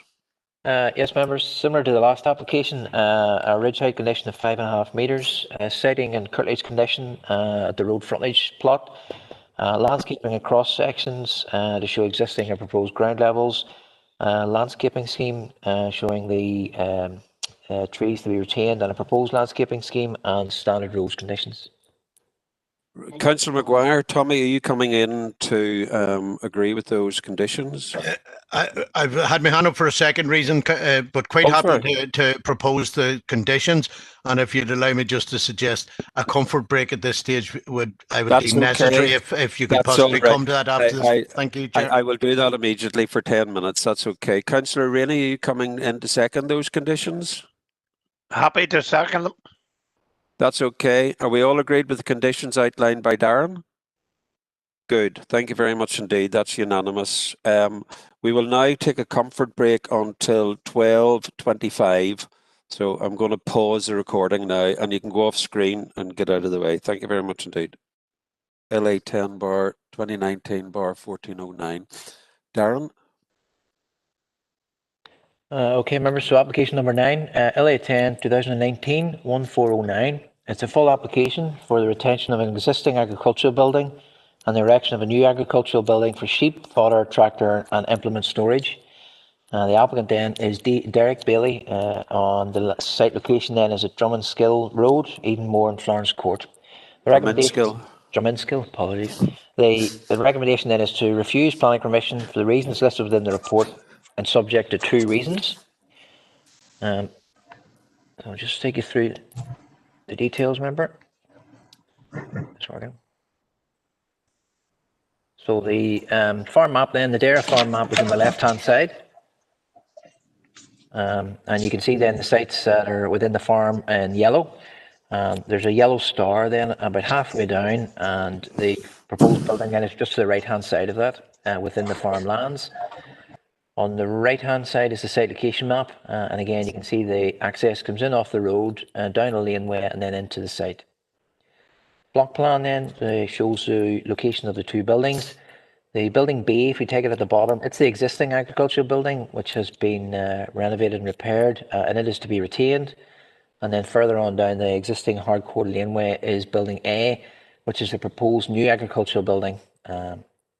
And just to overlay that onto our photographs, you can see building B at the bottom, and then the approximate position of building A at the top. So building B then, the building that's been renovated and is to be retained, is on the screen. So it's a modest sized building with a mono-pitched roof and an extension on the side of it. And the other building then, the proposed building then, is a cladded shed with the floor plan in the bottom left showing hay storage, sheep pen and a tractor machinery storage area. So the reason for refusal, members, the proposals continue to C2I 12 has not demonstrated that the business has been active and established for the 6 years. And then reason 2 is that there's no overriding reasons why the development is necessary and essential in this rural location. Obviously, reason 2 would fall if members consider that the refusal reason 1 is not sustainable. The critical issue, members, following the meeting last month, the agent has sent in additional information.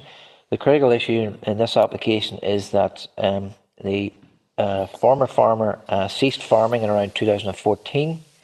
The land was let out in Conacre. So for 2 years, 15 and 16, a third party farmed it in Conacre and collected the single farm payment. Unfortunately then, with his death in 2017, the land went into probate and Derek Bailey then took over the land sometime around 17 and March 18 he got a business ID number. So the critical issue is the evidence for the years 2015 to demonstrate that there has been an active and established farm business for the 6 years. And I'm sure the agent will come on to that in his speaking rights in more detail. Thank you very much indeed. With speaking rights, Ken Moore is the agent and he's in the training room in the Grange. Ken, you can unmute yourself. I muted you there. You have 10 minutes. Are you happy to start? Yes, can you hear me okay, Chairman? Yeah, I can, yeah. 10 minutes starts now. Thank you. I don't wish to repeat all of what I said at last month's meeting, but I would just like to summarise and add a few further comments following the submission of additional information as requested. The late David Bailey bequeathed this farm of some 20 acres to his nephews Derek, the applicant, and David Bailey, his brother. This original farm was separated by 2 deeds. One deed included the main farmlands of some 13 acres, which is left to Derek Bailey, the subject of this application, and evidence has been submitted from Ferguson solicitors to verify the transfer of these lands to the applicant, Derek Bailey. The late David Bailey actively farmed these lands himself for over 40 years, up until he became ill in 2014 at the age of 92. During that time, he collected all available farm subsidies, and proof of collection of single farm payments from 2008 to 2014 have been submitted to the Council's officers. On taking ill in 2014, the late David Bailey set the lands out in Conacre during April and November for the years 2015 and 16 to a neighbouring farmer who collected available subsidy. This was arranged through local estate agents Montgomery Finlay and Co, and documentation confirming this has been submitted.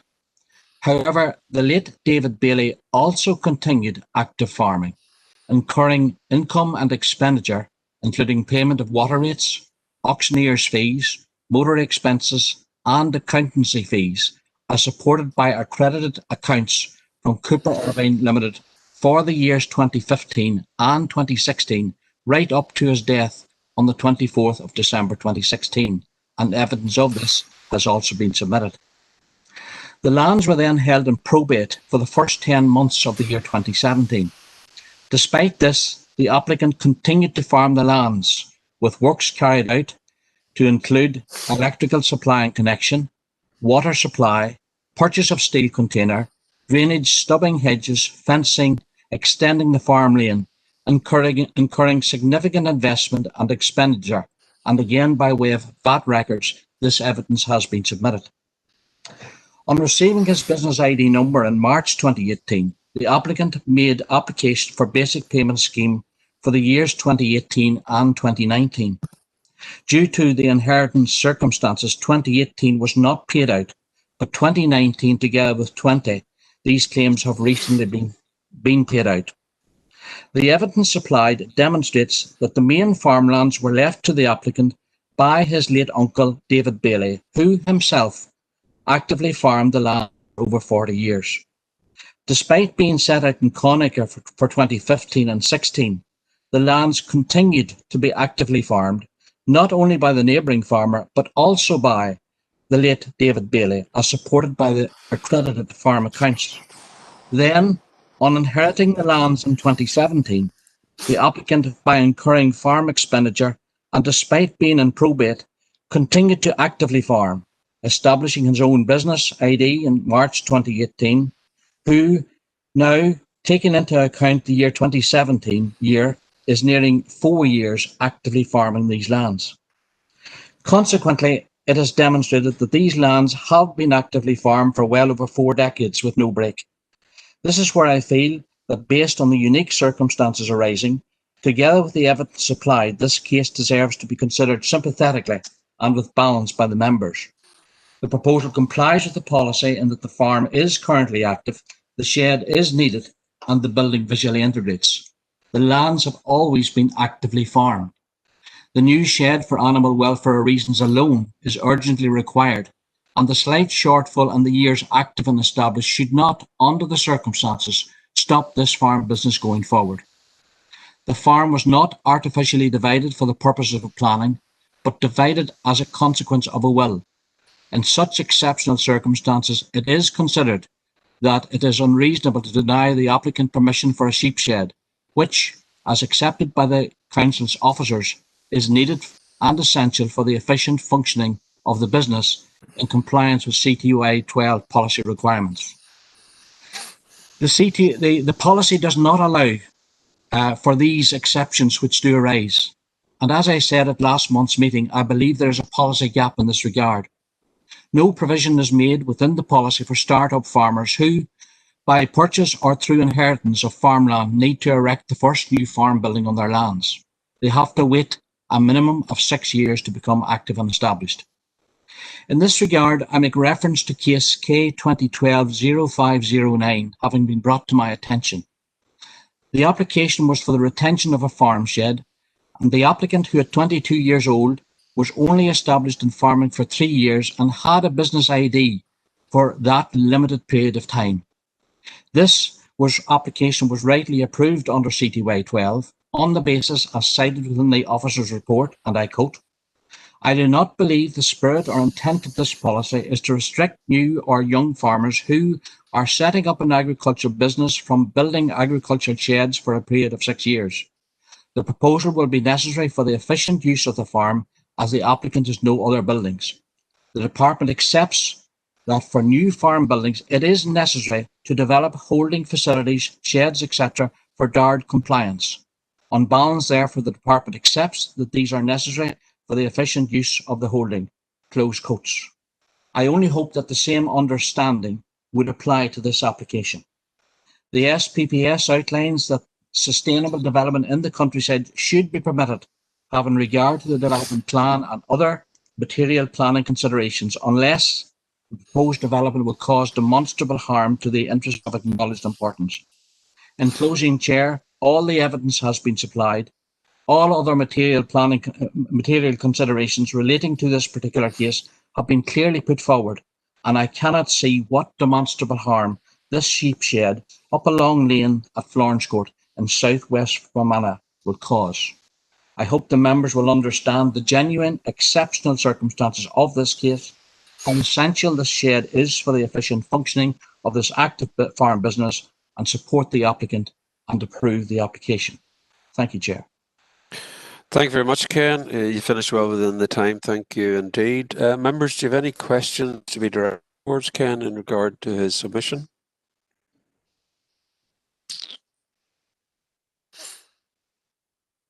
Don't see anybody, so I'm going to move on. Thank you very much indeed. We have speaking rights now from Councillor Chris McCaffrey. I believe, Councillor McCaffrey, Chris, this is your first time, so I think you've been listening intently. You know you have up to 5 minutes to present. You will not have any questions directed at you. It's just a submission in support of the applicant. Are you ready to go, Chris? Yeah. Thanks. That's Chairman, okay. And that's first time speaking on the same application. So. Oh, right. My apologies. Right, no, ready to go. No, thank you.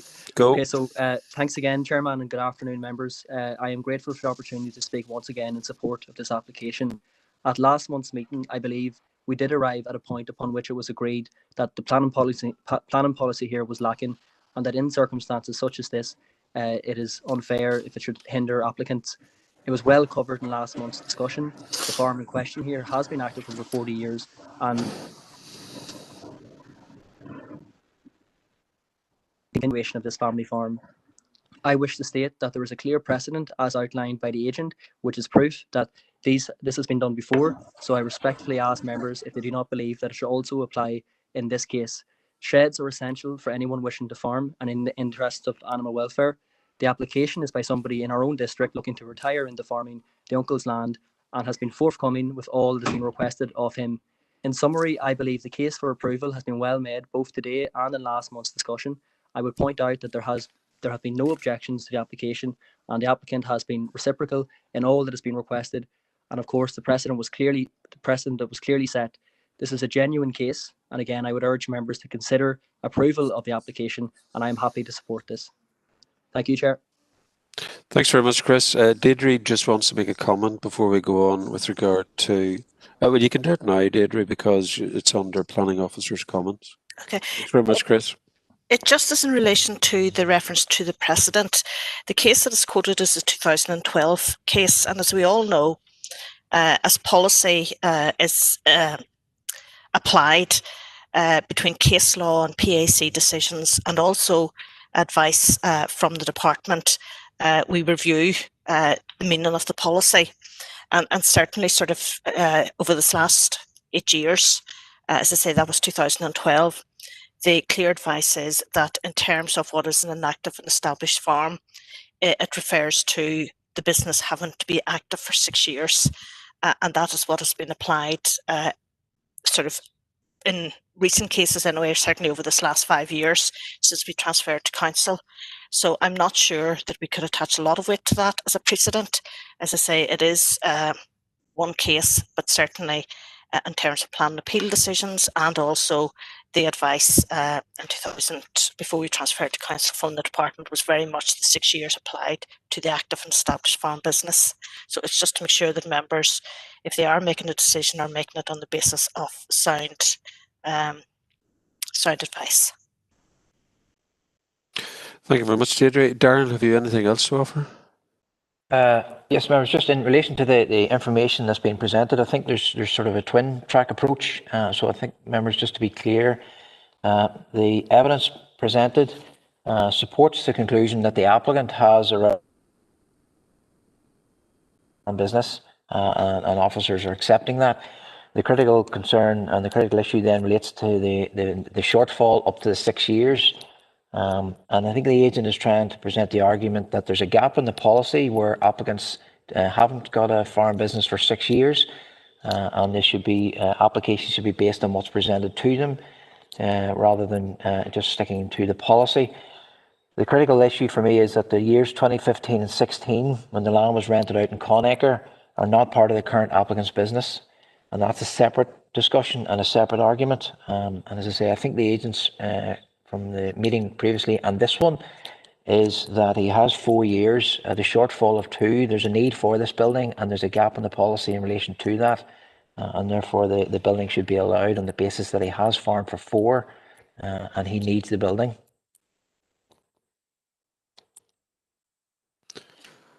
Councillor Smith. Chris?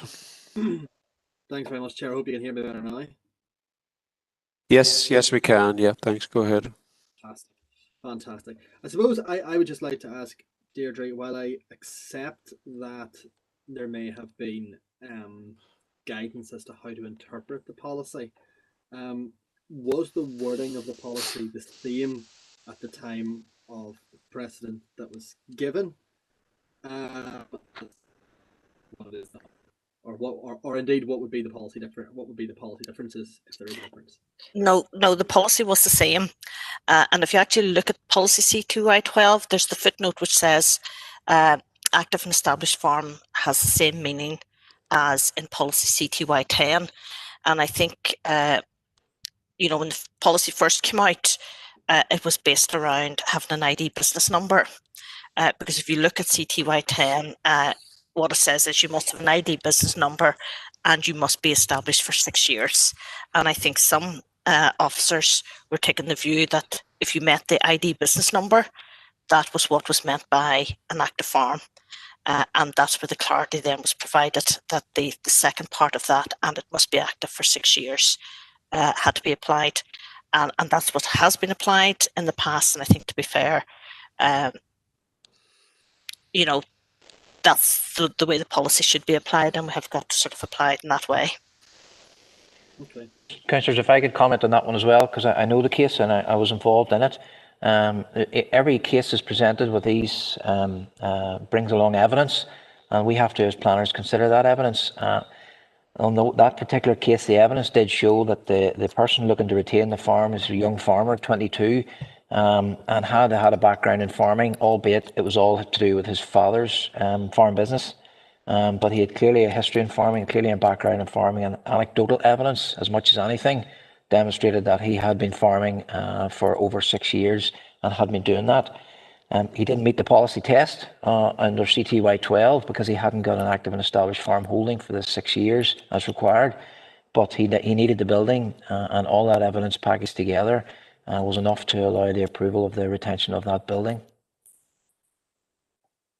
Okay. No, thanks, Chair. Thank you very much, Councillor Dehan. Josephine? Thank you, Chair. Can I just clarify with Darren? Darren has stated that Mr. Bailey has the business ID and has demonstrated active farming for 4 years. So there's 2 years of a shortfall according to the strict application of this policy. But we've also heard from Mr. Moore that this proposed new build shed is really necessary for Mr. Bailey to practice his farming activities, to allow a high standard of animal husbandry and health and safety in terms of storage facilities.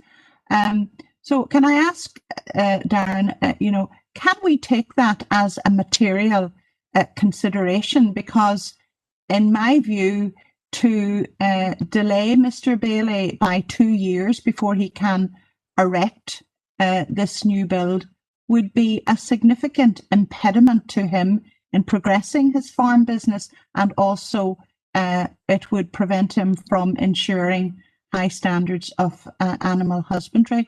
So can we take this as a material consideration, Chair? Thank you. Yes, this is a straightforward answer. Councillor, you can take it as material consideration. As I say, the policy, and the agent and Deirdre has commented as well, the policy doesn't have a situation where somebody wanting to start up farming gets a farm business number, can get a shed. There's a difficulty there. What members have to do is look at each case that comes before you. And in this case, he has provided the evidence. He's had a business ID number from Dare from March 18. And then there's evidence of other farming before that. So it's for members to decide what way they want to go forward on this, but that is all material and it all is relevant, yes.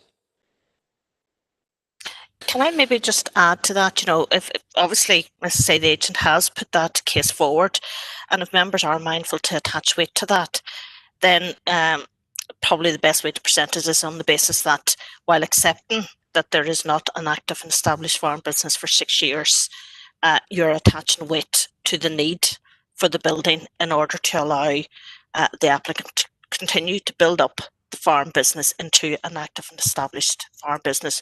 But you would be recognising that it doesn't meet the policy test, but you're attaching greater weight to the other aspects of the argument. Thanks very much. Councillor Maguire, Tommy? Good morning, Robert. Thanks, Robert.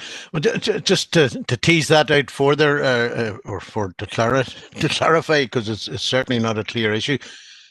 Is there such a thing that planning in principle could be granted with a date at the start of the 6-year period? I know this. I'm stretching things a bit here, but it's not the first time that we've had retrospective planning applications where a building may have been up for 2 years before it actually came before the committee to be corrected and legal.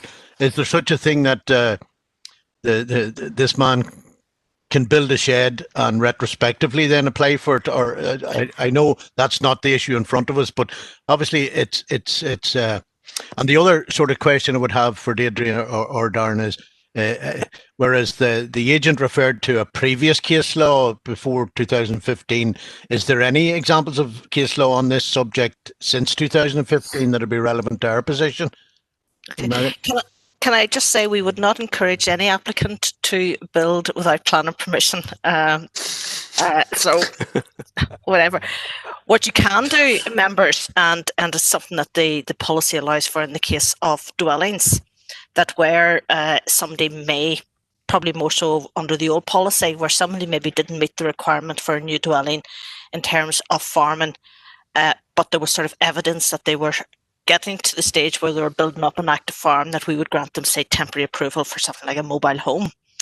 You could, in this case, make the permission temporary on the basis that it would be reviewed again at the 6-year period to make sure that this wasn't a case of just getting a building in order to get a dwelling and then the farming stops, that there is definitely a clear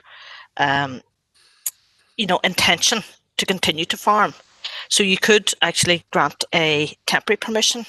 I'm not sure if that's something that the applicant would want, given that sort of the money that you would have to invest in building it could be wasted. In terms of the case law, I'm not aware, and I'm looking to Darren here, I'm not aware of any recent case law around CTY 12 where the 6-year period hadn't been, there hadn't been sort of 6 years of active farming. Not aware of any. Members, I think the issue, I think Tommy, you've raised it, and Josephine was referring to it. At the moment, the applicant has a DAERA number, but does not comply with the requirement under the policy of 6 years active service, active farming. What we do, and it's been referred to, is the circumstances lying behind that. I think it's agreed that the intention is there, and I think Darren has alluded to that, and about the recent case about the young farmer, that the intention is to actively farm, and that can be demonstrated from the recent activity of the last 2 or 3 years. If you go back and look at the shortfall, properly the shortfall has come about because of the death of the previous owner. The circumstances allowing in regard to the splitting of the land through the will, which has been alluded to by the agent, and now the intention of the inheritor, in other words, the nephew, to actually go forward. It depends on how much weight you give to those circumstances lying behind the moving forward as to whether you can say the policy is not met, but we are giving greater weight to the fact of the circumstances lying behind that. In the light of that, we find that there was a clear demonstrable evidence on file that active farming had taken place and is to continue, but in the circumstances it's not allowing under the policy to grant, and that you may wish as a committee to go against that view and offer recommendation based on the particular circumstances lying behind that. In circumstances, I think if we go back and look at previous applications that have come across, we've taken into fact Conacre as being part of active farming. We also have taken into effect or into account, in some cases, the issue of probate, and where active farming is passed on to a new generation or a different generation who have not necessarily had an ID number, but there was continuity. So you may wish to consider that as a material fact, that there is continuity going forward, and that there would make up the shortfall under policy. But those are only a few points for yourselves. Councillor Deehan, Josephine, you're coming back.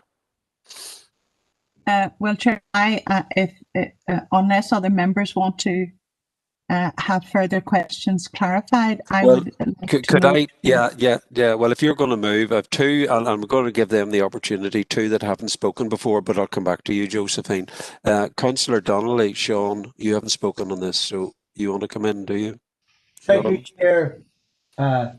Something what you alluded to there, am I right in saying that those 2 years from the uncle died until he took over the farming, that is an obstacle? Am I right in saying that? That's a part of the problem.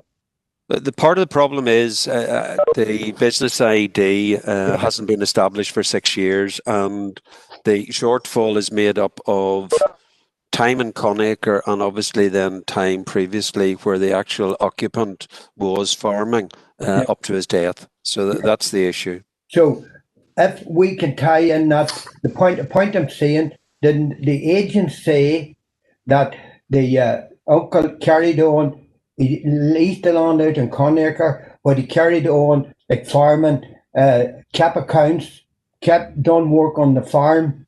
Now, going back to previous applications, what did Deirdre say if you were working on the farm, doing that, cutting hedges, reading drains? Have you bills to show or records to show that you were farming, that would be continuity? That's where I'm coming from. I think there's a point there. That 2-year period as a sticking point there, could be wrong or not. Thank you, Chair. That's okay. Deirdre, do you want to comment? I don't think the agent is making a case that the applicant had been farming over those 2 years. I think the agent's been very upfront in saying that there has been that gap and that the applicant has only been farming for 4 years. So he's not making the case that he's got the 6 years or that those 2 years that it was let out in Connacht or whatever happened over those 2 years. And he hasn't submitted any information in support of his case for those 2 years. So I think, to be fair to the agent, he has been very clear and he's been very honest and upfront to say he doesn't have a 6 years active and established farming that is required by policy, but he is a genuine farmer. He genuinely wants to get the farm business set up, and therefore, in order for him to be able to do that, he needs a building on his farm. And this is a gap in policy, and really we as a council should be attaching weight to that and actually allowing him, accepting that he doesn't meet the policy tests in terms of the active and established farming, but that we would give greater weight to the fact that he needs a farm building in order to be able to set his business up and keep running. And that basically we accept it doesn't meet policy, but we attach greater weight to those other material considerations around the need for the building.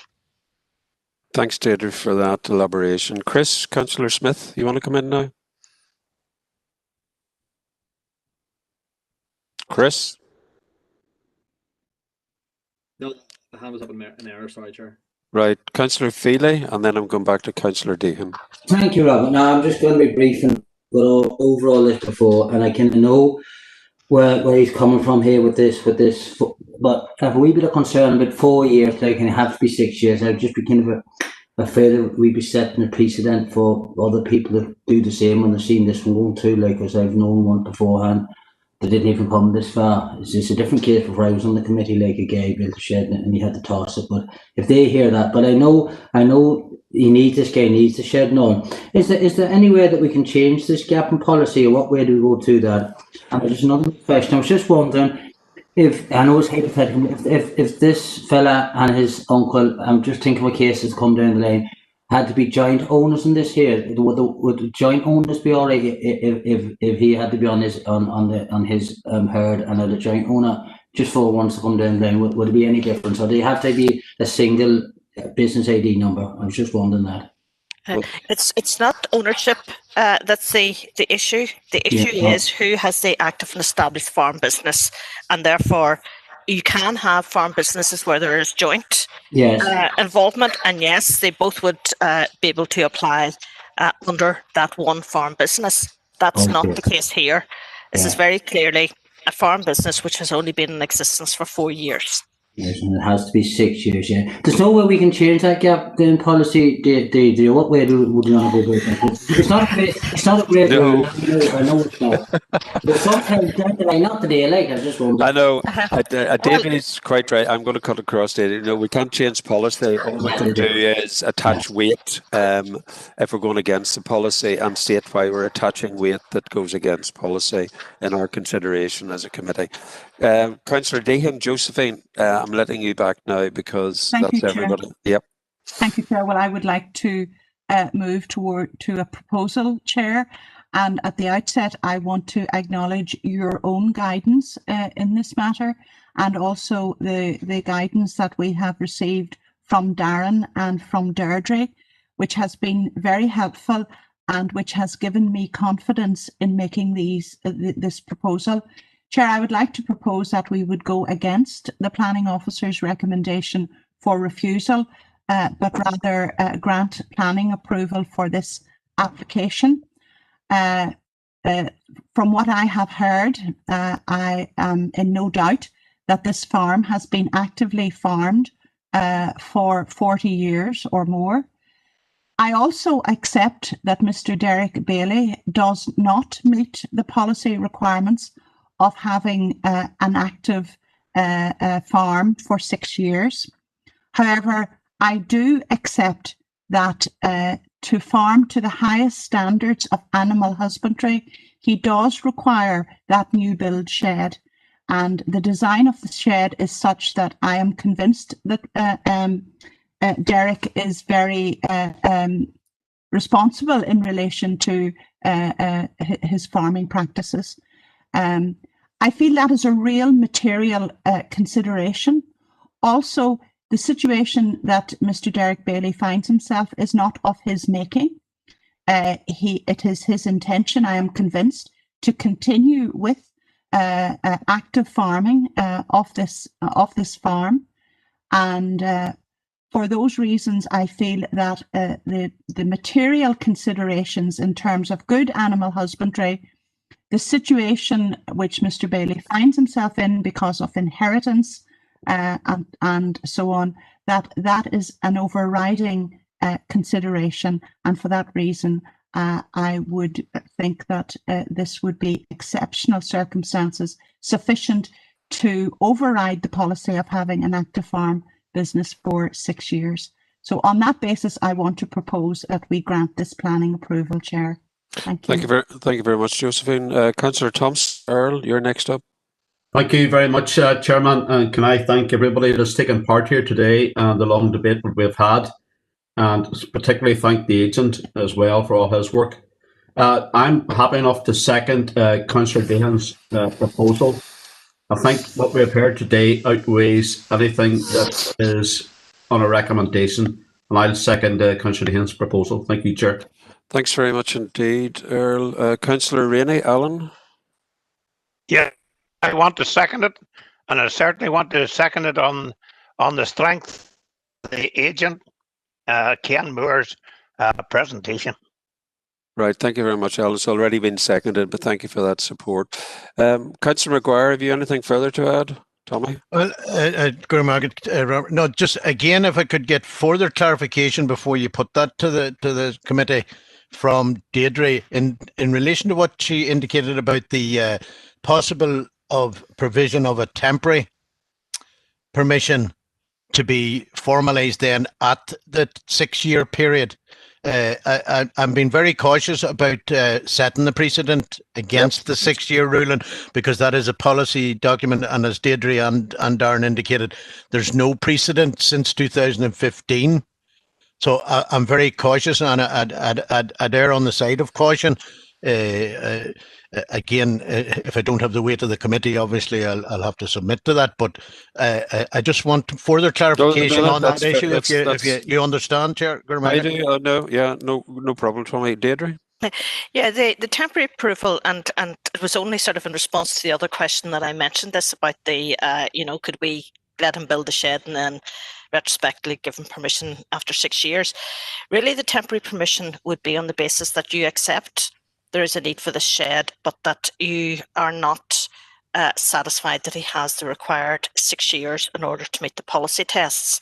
And you also want to satisfy yourself as a council that he is genuine in his intention to continue to farm and to sort of establish a farm business going forward.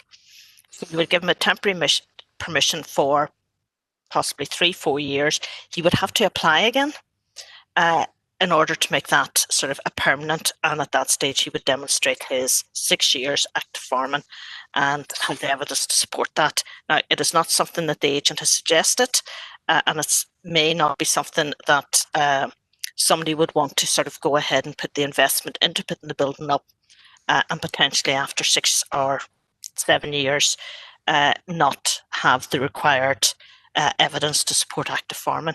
We are aware now this applicant at the moment, I think, is living in Canada. So obviously, establishing his farm business, I assume he's coming home to do that. So as I say, the temporary permission would be purely to allow him to build up the business and then come back for a more permanent structure.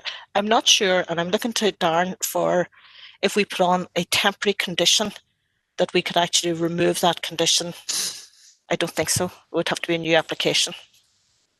Well, we'd possibly then come in with a section 54 to remove the condition and make it a permanent building at that stage. Tommy? Chair, if you'd allow me a supplementary there, and No, again, yeah, go just ahead, go ahead. to again rely on Deirdre's knowledge of the situation. In light of the proposal that has just been made, Deirdre, what is your understanding of the position that would put the committee in relation to this particular policy?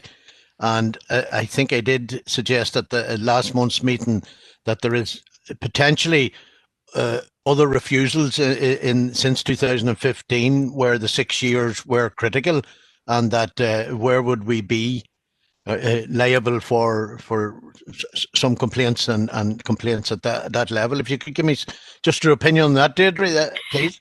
Certainly, we have refused applications in this last 5 years where the 6-year evidence has not been provided and the farm building has been refused. Now, in this case, the recommendation is to approve because significant weight has been attached to the need for this building in order to establish the farm business. And I am satisfied, members, that I could defend that should there be an issue or a complaint around that. So I would not do anything that would put you as members in any difficulty or sort of leave you open to challenge in any way. So I think as officers we are satisfied that sufficient reason has been given for overturning the officer's recommendation in terms of the need for the building. So it really is up to you as members whether you want to go with that or whether you want to go with the officer's original recommendation. Tommy, did you want to come back on that? Just to thank Deirdre for that clarification. I think that does relieve the pressure slightly. Well, I certainly wouldn't like to be going down a road that would bring us a lot of bother. Yeah, I agree. Thank you, Robert. I should add there is always that possibility because we don't know what challenges have come up. And as you know, we are currently in a situation with a judicial review around a decision made by committee back last year. There's always a possibility. Don't say any more, Tommy. No, the only thing I would say to you is there are no objectors in this case, and where there's no objectors, the chances of somebody challenging it are less.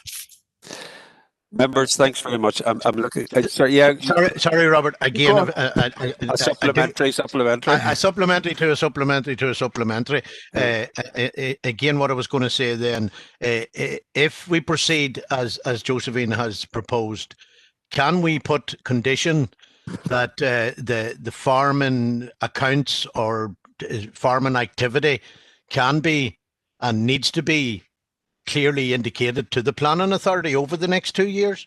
Is that possible, or would that again further protect us? No, I'm looking at Darren on the right side, and that wouldn't. We can't condition that. That would be unreasonable. Considered unreasonable.